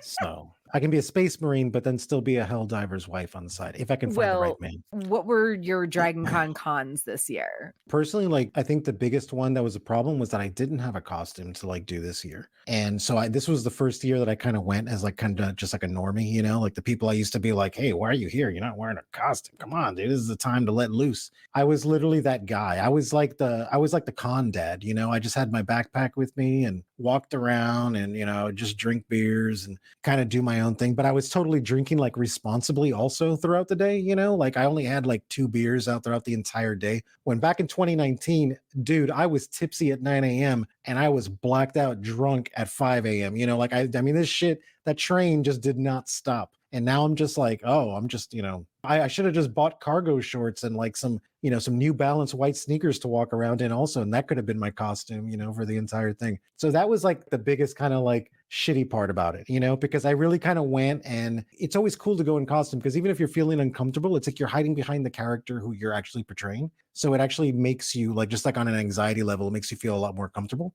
And since I wasn't doing that, it was really weird. And it was cool to be like, okay, I'm just going to kind of be the wallflower. Cause I would go someplace and kind of perch for like 2 or 3 hours and just sit there and whatever. And that was cool. But it was definitely like the most loneliest I felt in a huge crowd because I truly felt isolated and like a ghost, which was whatever. But onto the real cons. There was enough things that pissed me off enough that kept my brain occupied the entire time. Number one that I had mentioned before is don't fucking stop when there's 1,000 people walking behind you, because it was always the same thing. And funny enough, I was complaining to Tara about this, and not 2 fucking minutes later, I turned on my camera just to like, I was trying to take video for like a friend of mine and caught it right in the fucking act. And Tara was like, oh my God, what the fuck? And I'm like, dude, this has been the whole fucking time that I've been here. You're just walking and then somebody in front of you just decides to stop, just stop. And you're like almost running into them. And they're like, oh no, oh, this person is texting me, hold on. And then 2 minutes later, because sometimes I'll just stand there just to be a jerk. Like, I'm just going to stand here until they see that I'm here. And then they would turn around and be like, oh, I'm so sorry. And it's like, hey, no problem. But bro, you were in the same line with the other 10,000 people walking in this direction. Just move to the side, bro. Not a big deal. Okay, so that was a rant. Anyways, but the second thing, dude, okay, dude? And I ranted about this last year, and I think this is gonna be the new cult for me, is what it's gonna be. It's the cult of the fucking professional photographers at the fucking Marriott. I am so sick of their fucking shit, dude. You're literally in a line, and you know where I'm talking about. It's where everybody lines up in their costumes, and that's cool, man. I don't have a problem with that. But these guys really want to get the good shot. So we're walking, one of them's in front of me, and then they get in front of me, they tell the person, oh, wait, let me get a picture of you. And then they kind of walk past you. Me and the other 999 people need to stop right now so this guy can get his 16 shots. I was nicer this year, and I didn't get into any of their shots like I did last year. Last year, I just kept walking. I would just be like, no. And they would look at me, and I'm like, bro, there's 1,000 people trying to walk behind me. And now you want to stop all of traffic so you can get your pictures. Those were my only real cons, because I have a lot more pros than cons. That just came off more angry than it should have. But listen, I mean, people stopping in the middle of a throughway walkway is it's bad. Ashley, what about you? I mean, I saw a Facebook post of someone being like, hey, I love this picture, and it's like a video of them passing in the habit trail. And it's great because the guy is doing like a move of their character, but they're still moving. They don't stop. They just do it and keep going. And the person either took their photo or they did not. And I thought that was great because you don't stop in habit trail. You do not. Exactly. So Ashley, do you have any cons from this year personally? I mean, I just wish I got to go to more things, I guess. I mean, that's not really the con's fault. Yeah. That's on just you. Yeah. What about you? I wish I was younger and didn't need as much sleep. Right. This year I had a sleep. I get bad insomnia when I've been drinking. That is the thing. Oh. And if I get woken up in the morning, I'm awake. So I'm the same way. It's just a situation. I know it's my body and I can't do anything about it. I mean, it just sucks because if I go to bed at 4 a.m. but somebody wakes me up at 7 or 8 a.m., guess what? I'm not going back to bed. Yeah, I mean, like when it happens 6 days in a row, It's a lot. it ends up kind of hindering your experience, and that kind of sucked for me. I mean, again, it's not anyone's fault. It's just the way my body operates, and I can't help it because I'm not going to not drink at Dragon Con. I'm sorry. I'm a social anxiety person. I need to drink. I enjoy it. This is my vacation that I save up for the entire year. I'm not going to not enjoy it. Amen. Amen.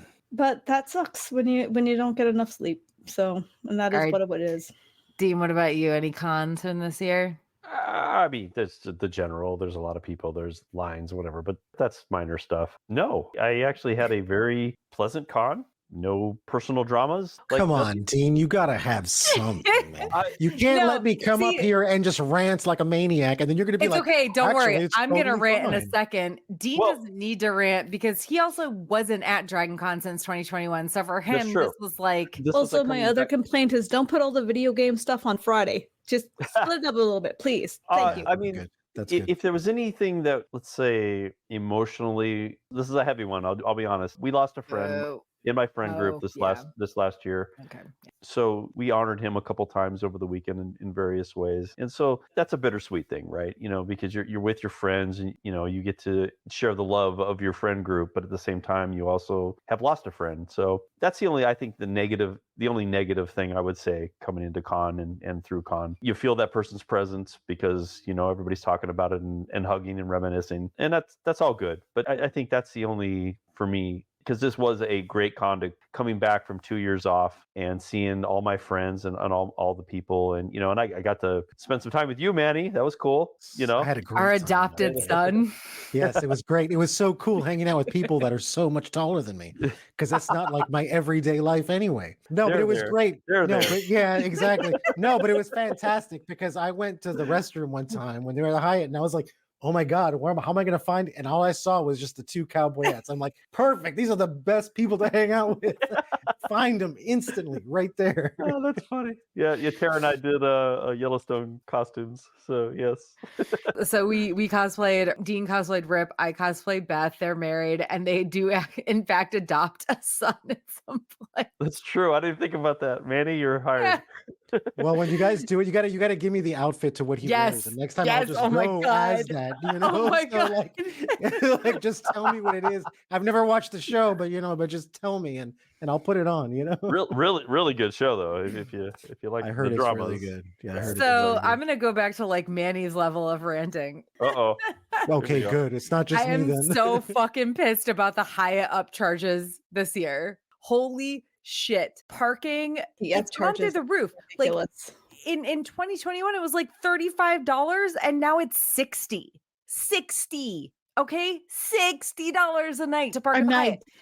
And before you talk to me about, oh, you could just park somewhere cheaper. No, you can't, because if you are by yourself when you're checking in, which I have been the past several years, like maybe that'll change next year. I don't know. We're on the West Coast now, but like I usually fly to the East Coast and drive from South Carolina. Yes, you could park somewhere cheaper, but they will not let you park in front of the hotel unless you have all of your shit out there already ready to go. So it has been years and years. I mean, I'm talking like since 2014, I think was the last time I was able to like just have enough people to bring all my shit down to the front and like load it into a car that had been parked somewhere else. $60 is fucking insane. And every fucking year they charge me for Monday night, even if I'm not staying there. Even though I have my room until Tuesday, I have been checking my car out on Monday night since 2022.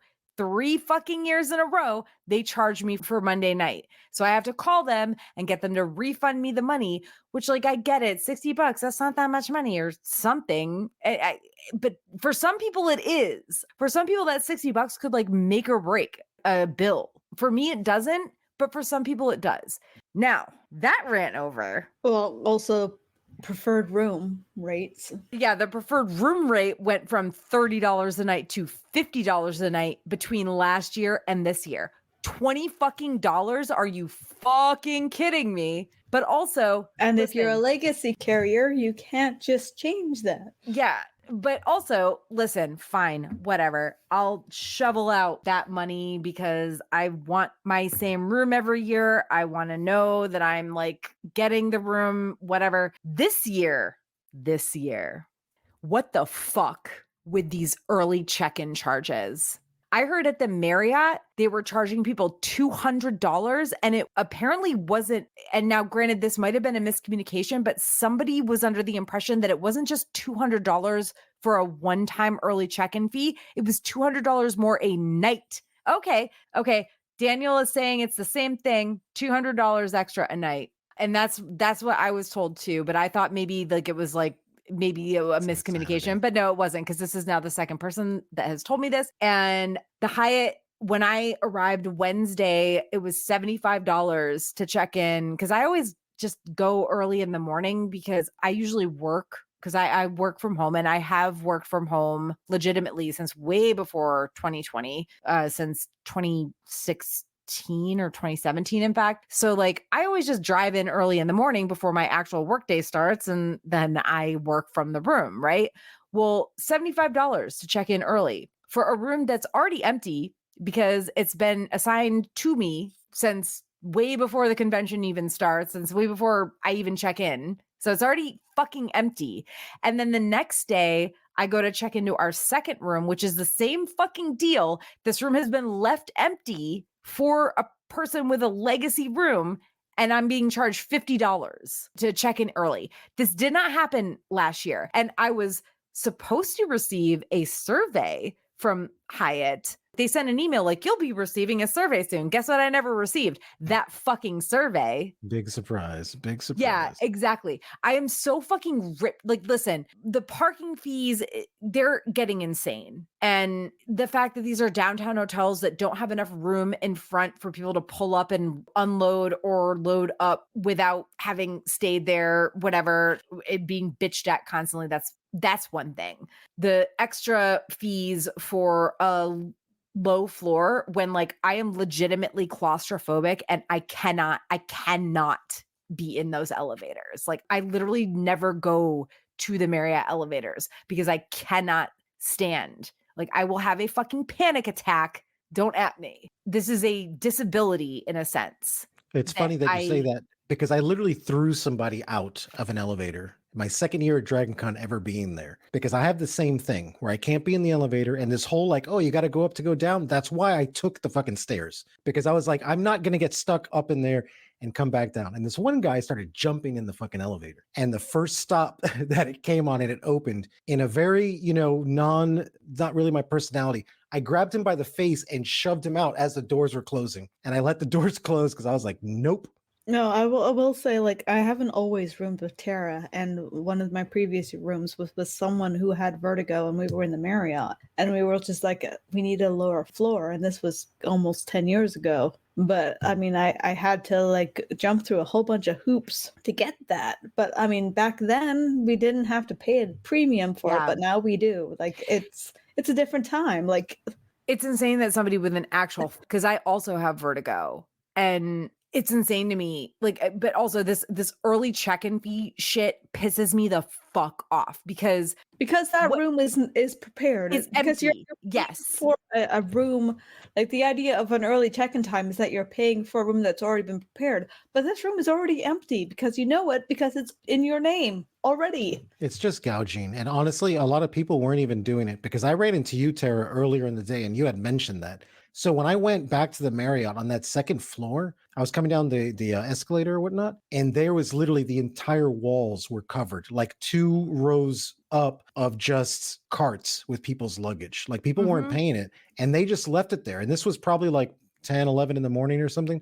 And I mean, there was just hundreds upon hundreds and hundreds of these things. And I was like, I guess nobody wants to pay that $200 a night, like Daniel was talking about, because it was at the Marriott, and they were just like, nope. It's insane. Like the price gouging is, you're making so much money off this weekend. And guess what? That extra $125 that I had to pay to check into those 2 rooms, that's money I did not spend elsewhere at this convention. And since they have not sent me Dragon Con, listen to this. Like, Yeah. renegotiate your hotel situation. I don't think because I don't this think is- I mean, Dragon Con has control over this. I don't think this is Dragon Con. This is the fucking hotels. This is the hotels just nickel and it's not even nickel and Something has to diming for happen. Christ's sake. You can't call this nickel and diming. What would you call this? Like hundred and thousanding for Christ's sake? Fleecing. It's fleecing or gouging is what Yeah. it is. That's all they're doing. Oh my God. Okay. Anyway, Friday crowds were terrible. Friday is the new Saturday. I don't know what it was. Dean and I, sorry guys, Skybridge, we got stuck in the Skybridge almost. We left the Hyatt to go to the Marriott, and I was like, this is going to take too long. We were stopped at a dead stop. We This turned around was and the went back to first the year Hyatt. that I did a lot of just going outside the building because I was like, nope. I Skybridge bad. usually just go outside the building because I don't care. Like it's a short walk, but I don't know. I honestly don't know why Dean and I went into the Skybridge, but it was just a bad idea. And honestly, that's not. I'm a cosplayer. I have a lot of heavy costumes that I don't want to be out in the heat in. But this time, I'm thankful for like the info following the just like updating people and being like what the situation is like because they saved me from missing some photo shoots. Thank you, Dragon Con group, for keeping people updated because if I didn't know to avoid the sky bridges, I would have missed some photo shoots because that's where I'm going most of the time. Let's move on to pros. Dragon Con personal pros. Dean, why don't you go first this time? That's super easy. It was just seeing my friends again after 2 years. I have a very, very close group of friends. It's a large group. It's a very large group, but we've been friends for so long. I mean, we've had couples come out of this group. We've had, marriages. We've had, children have been born. Unfortunately, some deaths, divorces, even after the fact. We've seen the gamut of lives, because we've been friends for so long, and it's just such an amazing group of people. And I value these people so much, and to get to see them and spend time with them, it's just everything. So there's my big pro, and in the gatherings with those people, of course. All right, Ashley. I mean, I had a really good time this year. I gained a lot of weight over COVID, so I was really down on myself last year, not being able to wear the costumes I wanted to. So this year I went a bit more casual, but I mean, I did costumes to my body type and I got more attention than I expected. And it shouldn't be an issue, but it really is. It really makes you feel better when people pay attention to you. And that was a big thing for me this year. I know it shouldn't be, but I'm a cosplayer and I want attention. No, don't say it shouldn't be. I mean, like, listen, if it's something that makes you feel better, that's all that matters, right? It makes anybody feel better when they get noticed. Yeah. Well, unless they just literally are a person who doesn't want to be noticed ever. So... Yeah, no. I mean, I had a good time this year. My costumes went over really well, even though I wasn't expecting them to. I had a really good time. I did the Helldivers Thursday night, which was a lot of fun. And again, I got a lot of attention as the Rosie the Riveter kind of style. Friday, I'm into a lot of video games. I did Baldur's Gate, and my costume got a lot of attention because my husband tried to do a couples cosplay, and I was Mayrina, and he was my zombie husband, and we got posted in like this random Baldur's Gate Facebook group. Or no, it was a Reddit group that I wasn't even a part of, but one of my friends tagged me being like, hey, someone took your picture and posted it in this group. I said, it's got over 2,000 likes. I'm just like, holy shit. So that made me really happy. That night I did Final Fantasy, and my costume was kind of more of a joke costume because, again, I don't have a body type of a Final Fantasy character. So I tried to make a joke of stuff, and everyone was just like, oh, that's really funny. I'm just like, yay. People got it. I love that y'all's Baldur's Gate cosplay got that much attention because first of all, your wig was amazing. The whole costume was great, but the wig was like, whoa! Every time I checked back, it was like 1,000 people liked it, and then 1,500 people liked it, and then I checked back yesterday, and it was like over 2,000 people liked it. I'm just like, holy shit! Okay. Yeah. And then I'm just like, oh, I like your prop. I'm like, yes, my husband is a great prop. Thank you. Yes, Keith is a great prop. He's a baller. He puts up with it. He really does. He did look so great in the zombie makeup that you guys did too. I'm just like, you know what? I do not have time to do your makeup because I always do his makeup when he does makeup and costume. And I'm just like, I can't deal with this. Just do makeup. It's a zombie. He did that himself? Yep. And so he did it himself. And I'm just like, Extra points for Keith. So many husband points. yeah, no, because like I do Final Fantasy and he does Emmett Silk and he's just like, do my makeup. I'm just like, you didn't shave. What the? How am I supposed to work with this? You didn't shave. Listen, let's not go back to 2017 when he was too busy playing Zelda. Okay, We were doing Yuri on Ice. I was Yuri, he was Victor, and he did not shave. He did not shave. I put on full face makeup, and he was just like, "Hey, are you ready to do my makeup?" So this is an improvement. Oh, Keith, 1,000 husband points for Keith. Yeah, I'm good with this year. Last year not so great, but I think this year's a makeup for it. So I'm going to go next just to get this out of the way. My Dragon Con pros, lots of 13th Fleet stuff, the Battlestar Galactica fan group that Dean and I are in. I've been to their stuff in previous years, but because Dean was there this year, I did a lot more. But there were also a lot more, like they did a Thursday night dinner, which they hadn't done the past couple of years, etc.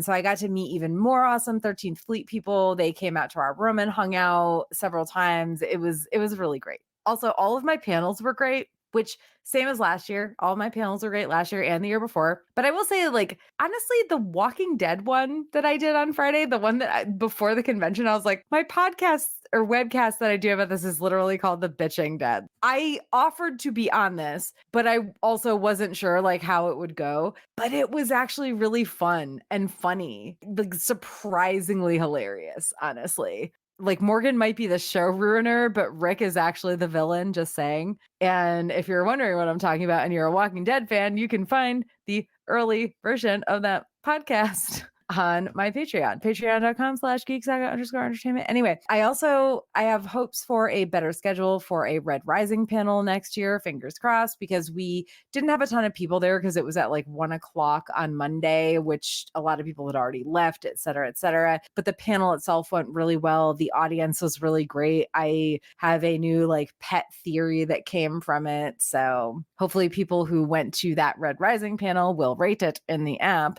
and get us a better schedule time next year, like during the weekend. The last thing, I am sad that I could not make it to any of the Resident Alien panels. Sorry, guys, drink.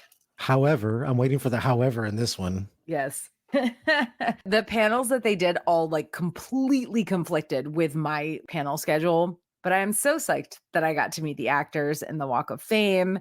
It was one of those things where like I was dressed as one of the characters from like a very specific episode. Also, they all wear like real person clothes, right? So I was dressed from a very specific episode, but it was an episode where two of the main female characters, well, the main female character and Darcy, who was the one who I was cosplaying, go fishing. So like I had her outfit as close as I could get it. I had the exact top and the exact boots. The shorts were as close as I could get them. But I also had like the exact tackle box she had. It was $12. Like it was a fun prop. I carried all my shit in it.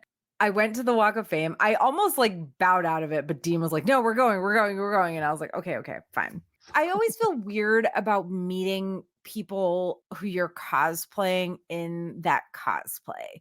I was reluctant because it feels weird that I was like dressed as her character. But I went there with Dean and Manny. I'm not going to go into too much detail for several reasons, but this was like one of my absolute best interactions ever on the Walk of Fame and at Dragon Con, or like with actors ever, outside of Dean and I like working the Red Dead convention this past summer and going to Tombstone last year. And also my running some of the Red Dead panels at Dragon Con in 2022. But we went to the Walk of Fame. Alice Wetterland was insanely excited to see me in like an actual full like Darcy Bloom cosplay. She like waved over the other actresses to make sure they saw me. I got a picture with her. I got a picture with Sarah Tomko, who plays the main female character in Resident Alien. Like, I can't really say more than that, but it was just a really fucking good interaction from beginning to end. Legit, they were more excited to see Tara than Tara was to see them. It was really, really cool. It was mind-blowing. So much fun. Yeah. It was a 10 out of 10. I mean, I was sitting there like as like an onlooker, and it was like, I don't even know the fucking show. And I'm like, this is the coolest fucking thing I've seen right here, man. They were all so fucking lovely and so beautiful and so kind. And just, I felt weird again going up to people like, I'm dressed as your character. I feel weird about that. I do. I always do. I don't know why, because like I'm not a shy person, but it's like when you're dressed as that person's character, it is a little like awkward. So I'll leave out a little bit of detail for the reasons that you did, but we did an entire pass around the autograph room, and we were about to go out the door, and I don't know her real name. Sarah Tomko. Sarah Tomko, thank you. Came running back across the room to talk to us again. Like literally ran across the room. The ballroom, the entire Walk of Fame ballroom. And she had been looking. She had been looking for Tara and found her again. Like that was incredible. It was just. I've been a volunteer and I've worked with a lot of actors and I've actually worked in film, et cetera, et cetera, et cetera. This is one of the best interactions with talent I've ever seen. It was fantastic. Yeah. It was really fun. Easily. As far as I know, this was their first obviously not Alan Tudyk's first convention, but like this was the three actresses. It was Sarah Tomko, Alice Wetterland, and Meredith. I'm blanking on her last name, but Meredith something. She plays the mayor's wife in Resident Alien. And it was, as far as I know, all of their first conventions. And I have followed all of them on Instagram, and they've all like posted about how much they like enjoy Dragon Con, et cetera, et cetera. They were all flying out like that afternoon or something. Like we literally just made it to their booths like at 4:00 or whatever on Sunday before they were leaving. I don't know. It was just. Actually, that's funny because I was starving to death and I made us go get lunch and we almost missed it. It was almost your fault. You. But maybe, honestly though, like. But also in the end, it might have been better of your fault. Because had they had a line, had it been like midday, we might not have gotten this interaction. So, it worked out really good. It was great. It was one of the coolest things I've seen. So anyway, Manny, what are your personal Dragon Con pros? So the personal one, I mean, it's super cheesy or whatever, but honestly, it's getting to hang out with you, because we spend the entire year doing podcasts and like talking about this and ideas and stuff that it's nice to get to see like face to face. It makes kind of everything a little more real. Honestly, that's always great. And it's like off the cuff. We're not sitting there planning for a podcast. We're not like doing anything. It's like we just get to fucking like hang out and drink and whatever. Also having Dean there, which is great because You're Dean is just now. Yeah, exactly.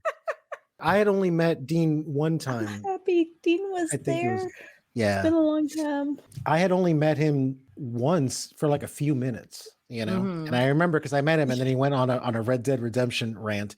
And I was only like in the second chapter of the game, and I'm just like, don't ruin it. Don't ruin it. And, but that was it. So it was awesome, like, getting to hang out with you guys and just having the freedom of just doing whatever I want. Like, even though I don't have a hotel room and all this kind of stuff, and I drive there, as pain in the ass as it is, because the parking is expensive and I have to be very precise about what time I show up. So that way I can actually get a parking spot in the parking garage, right? Like you have to plan that out very, very carefully. It is expensive. It's now a Wednesday thing. Yeah, it's difficult, but I did make it every time except for Saturday because I wasn't even going to like attempt it. And it was expensive, but also it's nice to have that freedom because all my friends are like, oh, just ride the MARTA, just ride the MARTA. I'm like, bro, I may want to hang out until midnight or I may want to hang out until 5 a.m. I'm not going to wait. And I don't care how much it costs. I know everybody hates driving, but me, the only place that I ever feel zen and peace in my life is behind the steering wheel of a car, regardless of what the traffic is, regardless of whatever. It's the only time I feel peace. I will drive everywhere until the day I die. Okay. So, but it was nice having that freedom because even on Thursday, I wound up leaving early. I was like, you know what? I'll take off. I think it was like 9:00. I'm like, I'm going to take off. So it was cool to do that. Another thing was I ran into a friend of mine who I hadn't seen in a long time. I was walking outside of the Hyatt. I think, yeah, I was walking outside of the Hyatt and I heard someone calling my name. So I'm like, hey, there's no way that nobody knows who I am because the only 3 people I know are either in a party or they're at a panel or something like that. No one else knows me here. So I just kind of kept walking. And then this person grabs me. And I'm just like, holy shit. And I look over and it's this old friend of mine, Kay. And I'm like, holy shit. Like I haven't seen you since like 2018 or whatever. And what a great interaction. And she was like, what are you doing right now? And I'm like, nothing. She's like, well, come hang out with us. I was on my way to leave. And I was like, yeah, fuck it. Yeah, I'm going to hang out. Let's do this. So I got another drink. We hung out for like hours, and then finally we just I went back to the hotel room, like to see you guys and Patrick for a bit, and then went back down, hung out. And then I was like, all right, fuck it. I left and I wound up leaving like at 2 or 3 in the morning when I was ready to bolt like at 10:30 kind of thing, So that was like a really cool experience. And it was so cool actually, because the next day I decided not to go. And I was sitting at home, and at midnight, I remember she had called me Saturday at midnight because I gave her my phone number and said, oh, well, text me. So I was going up to the hotel room. I was like, I'll be back. I'll give you my number, just text and we'll meet up again. And she had called me on Saturday to say, hey, what are you doing? And I'm like, I'm actually at home. I decided not to go today. She's like, hey, that's awesome. I just wanted to make sure that you weren't by yourself walking around. And I was like, God damn, that makes me want to cry. Like that's fucking great, dude. Because I don't get a lot of that anymore. I'm the same way. You can always I know. call or text me.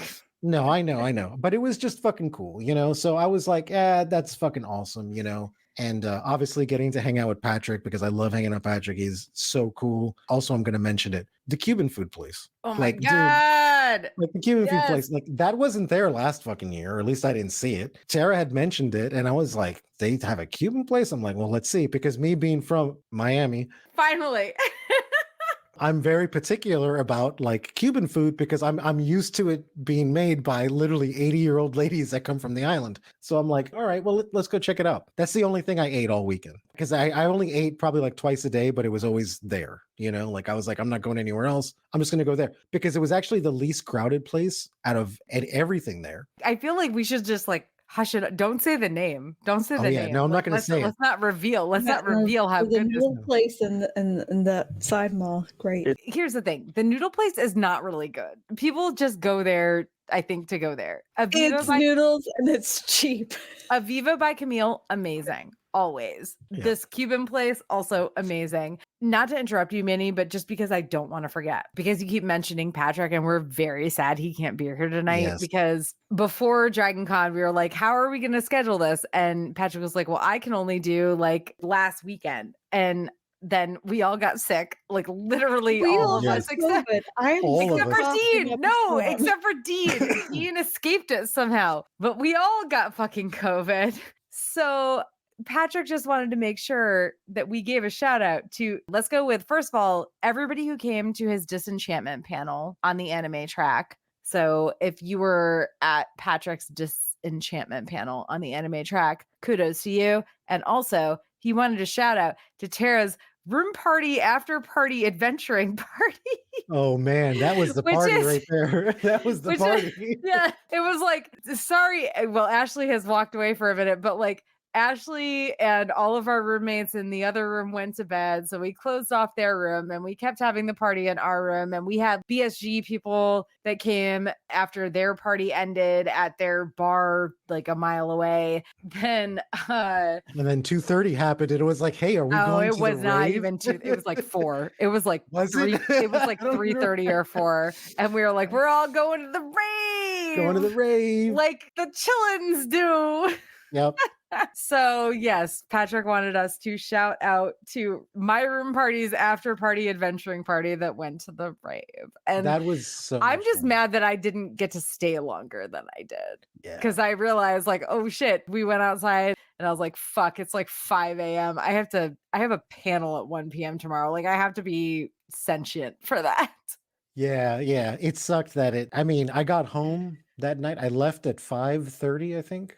5:30 or 6 is when I got in my car and like drove home. I got home as the sun was coming up and was like, but you know what? It was totally worth it. Because I was even telling Sabrina, I said, so for this coming up year, I am going to go for the entire time because I felt like the last day at Dragon Con really kind of like revitalized my love for it because the first few days I was just kind of a little disenchanted. I had some really good experiences, but I was like, honestly, maybe I'm getting too old for this. Maybe I just can't do this shit anymore. Like I'm here by myself now. Like I have nobody aside from like a few. You always have us. I know, but again, that was the mindset before the party. And then when we went to the party, I was like, this made everything absolutely worth it. Like every insecurity I might have felt vanished in a second when I was around everybody. And I was like, no, I'm doing this again next year for the whole fucking time. We're going to have a great fucking time. Just wait till next year when our party is Canadian themed.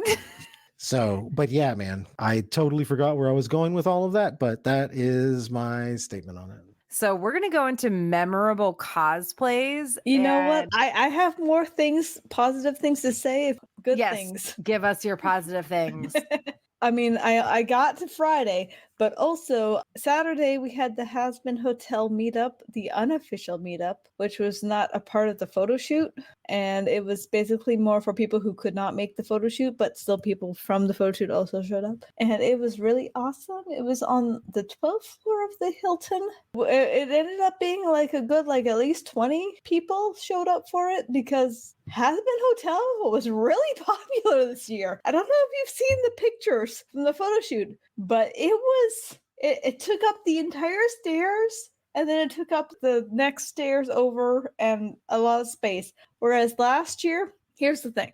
Okay, I'm going to explain the thing. It was a pilot thing, so it was kind of Hell of a Boss was the big thing. It was a YouTube series, but the YouTube series was kind of meant to be more of a supplement to Hasbin Hotel. Hasbin Hotel had not been picked up by a mainstream, distributor yet. So it was kind of carrying the series. And I had cosplayed a character from Hasbin, but at that point, Hasbin was kind of just only a pilot up for a pickup, whereas Hell of a Boss was more of the series that more people knew about. And they had a photo shoot last year, and it took up very little stair space. We were right before the What We Do in Shadows group, which was awesome. We loved seeing them there. They were amazing cosplay group. And it was at dark at night. We did our photo shoot thing, and it was really small.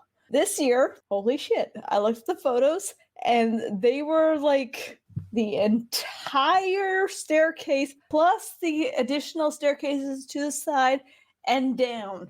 It was insane. I cosplay Charlie. All the Hasbin characters, Hell of a Boss characters involve a lot of body paint. So I was not going to be able to do that on Friday night. It was just, I had 2 other cosplays that day. So I could not do it.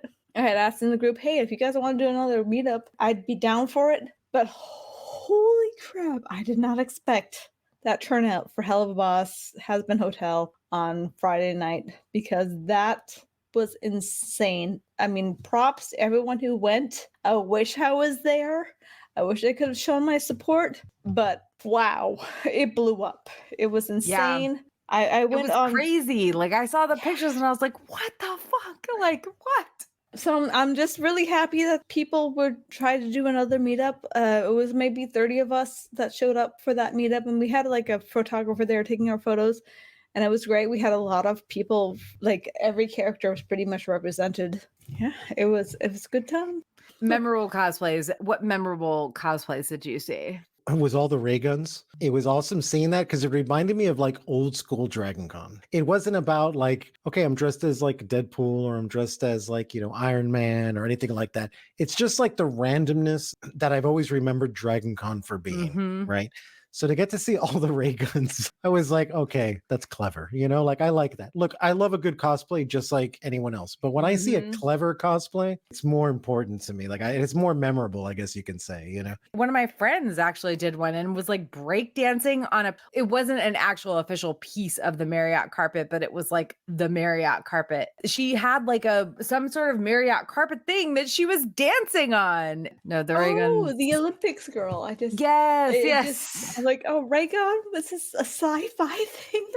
Yeah, so it was like the 2 things. There was like a Reagan cosplay, and then there was this other cosplay that I had no idea what it was. It was just like a group of people, and I assumed it was from some horror game or something, but her costume was just so awesome looking. It was simple-ish, but it was like, I don't know, there was something like elegant about it. And I remember I spent the entire day, because instead of going up and like asking like, hey, what's your costume from? Like, because I'm not that kind of guy. Like, I'm like, no, I'm going to figure this out.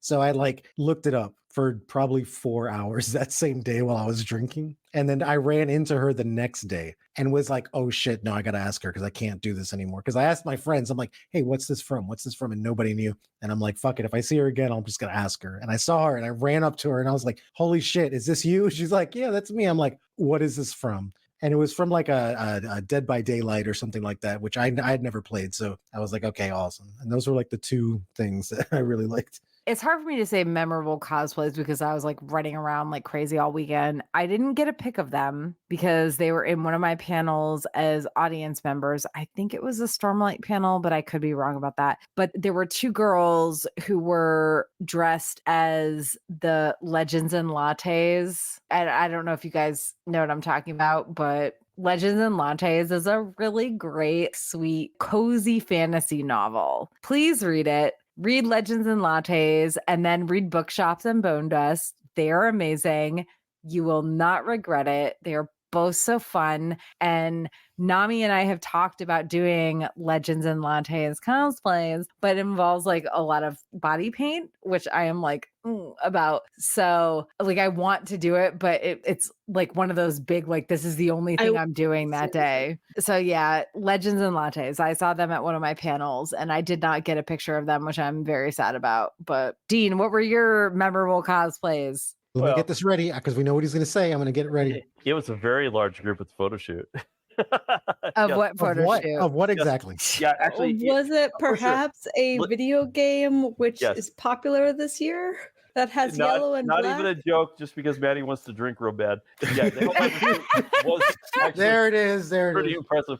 The thing is, it wasn't just like, like the armor was on point, but there were people making like the weapons were amazing. It kind of blew me away, and they looked very accurate from what I understand from the game.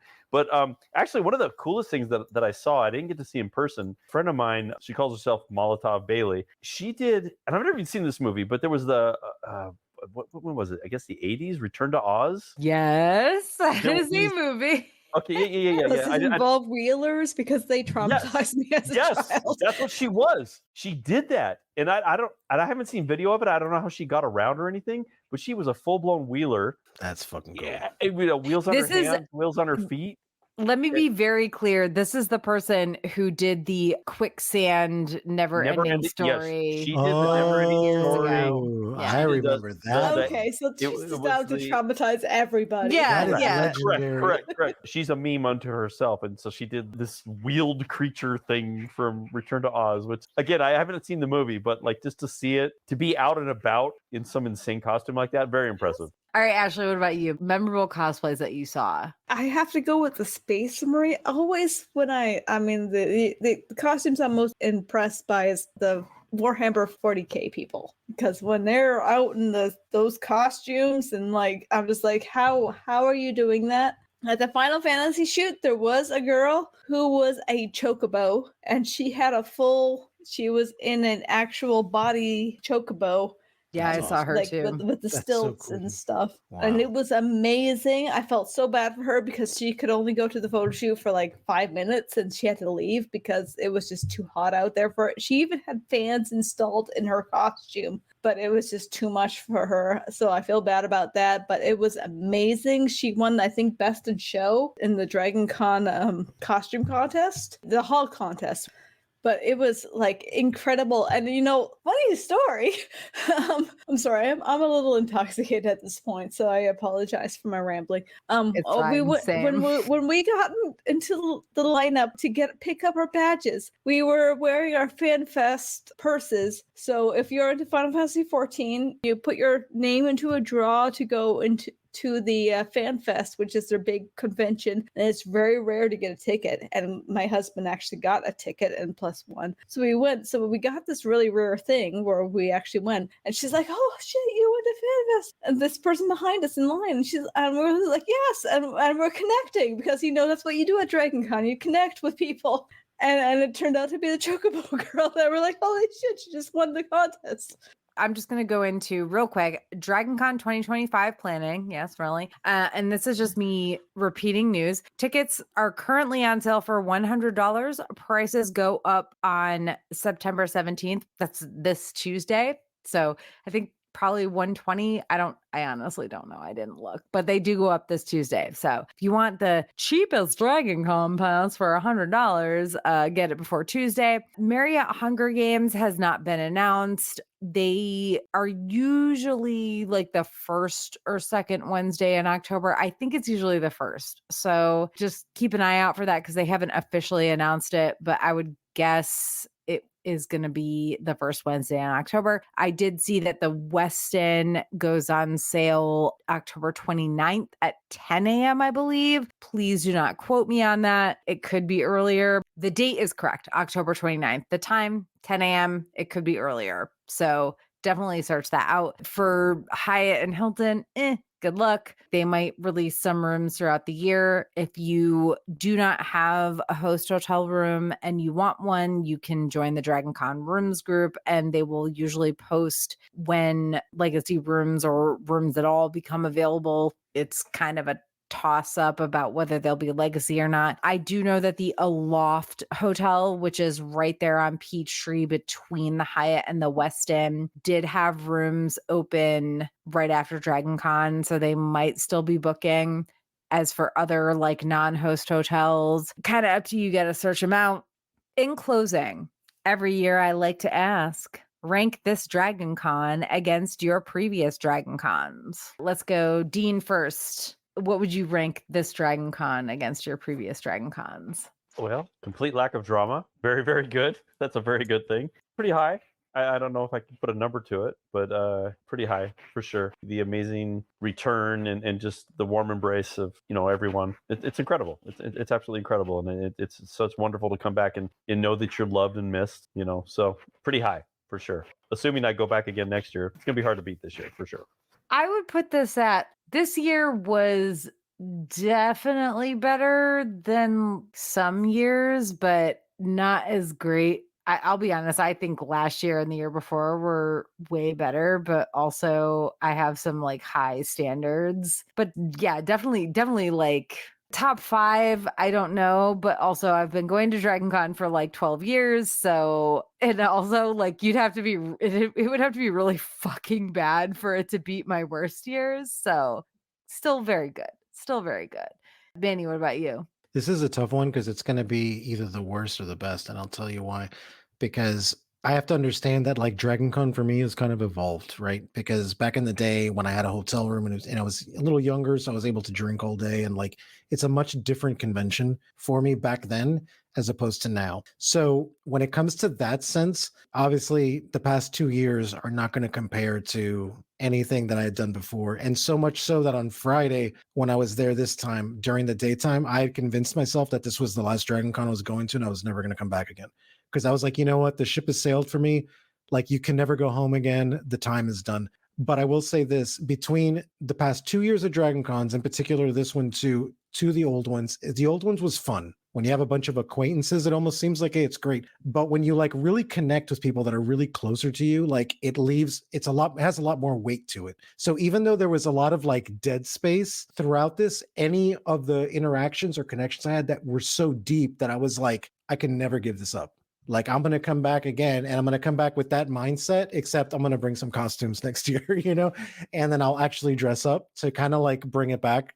So in that aspect, I'll say it was one of the best ones, because there's obviously a transition that's happening, not only with like me with my situation dealing with Dragon Con, but just kind of internally also. And especially because, Tara had a really rough fucking year to begin with. So it's like, this is kind of the transitional period for me, but I'm not going to give up on it. We need to get you into the 13th. Yeah, I think that would be awesome. I think once I start, because like I said, I think that's like the biggest thing. And it even happened last year for it too, when I ran into people who I hadn't seen in a long time. Any interaction I had with them was so much more weighted than any time I had seen them before that. Because I think we were kind of all in the same place, we're all kind of struggling and stuff like that. But here we are with each other. And yeah, we're ready to either cry or just get completely drunk and have a good fucking time. But we feel like that because there's like a closeness there that I just didn't really realize that I had with a lot of people. So the fact of realizing that actually is what makes the convention the best for me. All right, Ashley, what about you? Rank it against other Dragon Con. It's hard to say. I mean, it was better than the last few years, for sure. I'm not sure if it was better than my first few years, just because I had freedom to do whatever I wanted. And I was young and I had a young body that this would not stop. I think we need to like nix the idea of like, you can't compare it to like the first couple years when you were like Yeah, I mean, young the fact that and I used to be able to go all night and go to the raves and keep going, like that was a thing I enjoyed, but I can't do that anymore. I don't know. I hope I can still do that. Maybe I'm just kind of hoping that, like, maybe if I get the right amount of sleep, I will. But next I year. mean, Next year, maybe. until I get a good amount of sleep, I can't say. But it was better than the last couple years, just because I had more body confidence. That was a big thing that really took me back, like last year and the year before, Love that. because I gained like 30 pounds over COVID, and I have always been a slim person. And when that happens to you, that is something that it takes you back, because you're just like, you're not getting Ashley? the attention you used to get. Ashley, you are a stone cold babe. You need to stop worrying about that immediately. Oh, Okay? thank you. Okay? For real. I Legit. gained weight too, Dean. What do you got to say about me? Come on. Looking good. Looking good, Manny. Looking good. Thanks. We've like I listen, we've appreciate all that. gained weight. We're all getting older. Yeah. No offense, but we're all middle-aged. Well, maybe not you, Ashley. You're Well, no, I'm 40. That counts as middle aged. I turned Oh. 41 this year. you're still like 25-year-old Ashley to me. Look But at your that face. just shows you, Look at like, your I just had perfect to, like, face.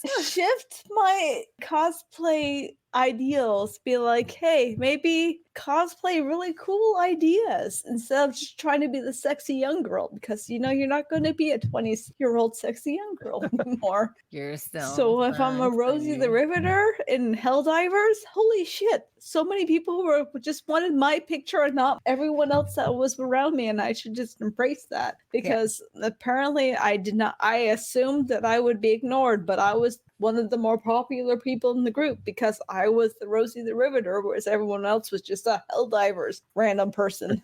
I mean, we were talking about gray hair, I think before the podcast? Normally I have a very white beard, but, I dyed my hair all around, to do characters, right?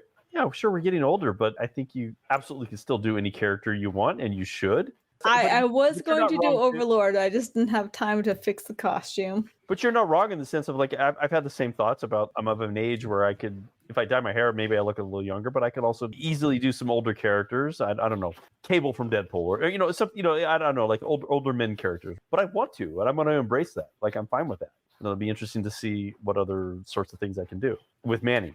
Yeah, no, it's just like last year I was miserable because I was not cosplaying characters to my age, and I was just upset a lot of the time, and you just gotta work around it.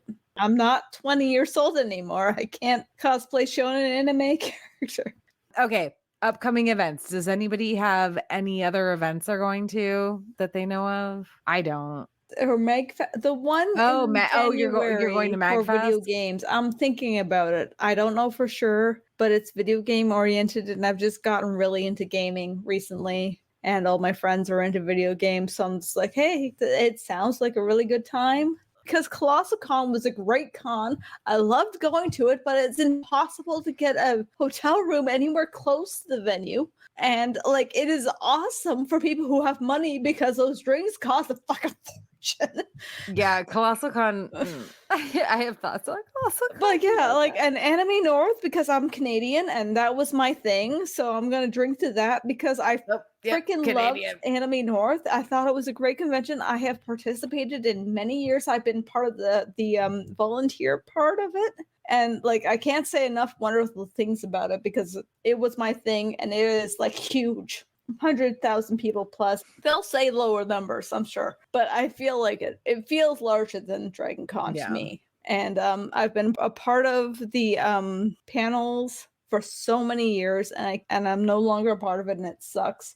But I loved it, and I love anime cons. I went to Anime Central in Chicago. I went to Anime Midwest, which is also in Chicago. I miss that community. I wish I was a part of it again. COVID just shut so many things down. Yep. Yeah. Yeah, I don't have any events. At some point, Yeah. bringing some sort of Ice and Fire Con thing back to the table, but I have to move back to the East Coast before I can bring any Ice and Fire Con things back to the table. So no one has any money anymore. Like people could volunteer for these things and like put in time, but it's like now you can't because you get working 3 jobs. If you do an Ice and Fire Con thing again, like I want to be there. I feel like I earned my right at the table. You did. I tried to get you to come to the last one so we could do a House of the Dragon panel. God damn it. I know, and I couldn't. But shit, dude. I feel like I finally earned it. Like I earned my place at the big table. I mean, yes, I have to use a high chair, but I'm still there. You know? Oh my God. Creation is putting on a Battlestar reunion convention next month, and I'm desperately, completely tempted to go. I don't know if I can afford it, but man, it's also my people. It's my main fan group. Anyway, okay, so no big upcoming events that are announced. I'm going to close this out. So as we close out the episode, we just want to give a shout out to our heroes, to our patron, Tommy of the TKOK Podcast Network. Thank you so much for supporting us. And thank you again to our listeners for joining us for Drinkin' Con 2024, The Hangover. We'll be back next year with Drinkin' Con version 9.0. But in the meantime, don't forget to check out the Geek Saga Entertainment Patreon and other Geek Saga podcast episodes, such as some of my panel recordings from this year's convention, and very soon the continuation of mine and Manny's Media That Made Us series, which will be picking up our Battlestar Galactica coverage very soon with season 2. I will say, if you guys are interested in Baldur's Gate 3, I have recently found that the panels are on YouTube. Look them up. Because I was pissed off that I could not go to them and they were not on Dragon Con TV, but they are on YouTube. The official Dragon Con YouTube? It's not the official Dragon Con page. Oh, it's like okay. So just people have search for them. uploaded them. Yeah. Okay. All right. Have a good night, guys.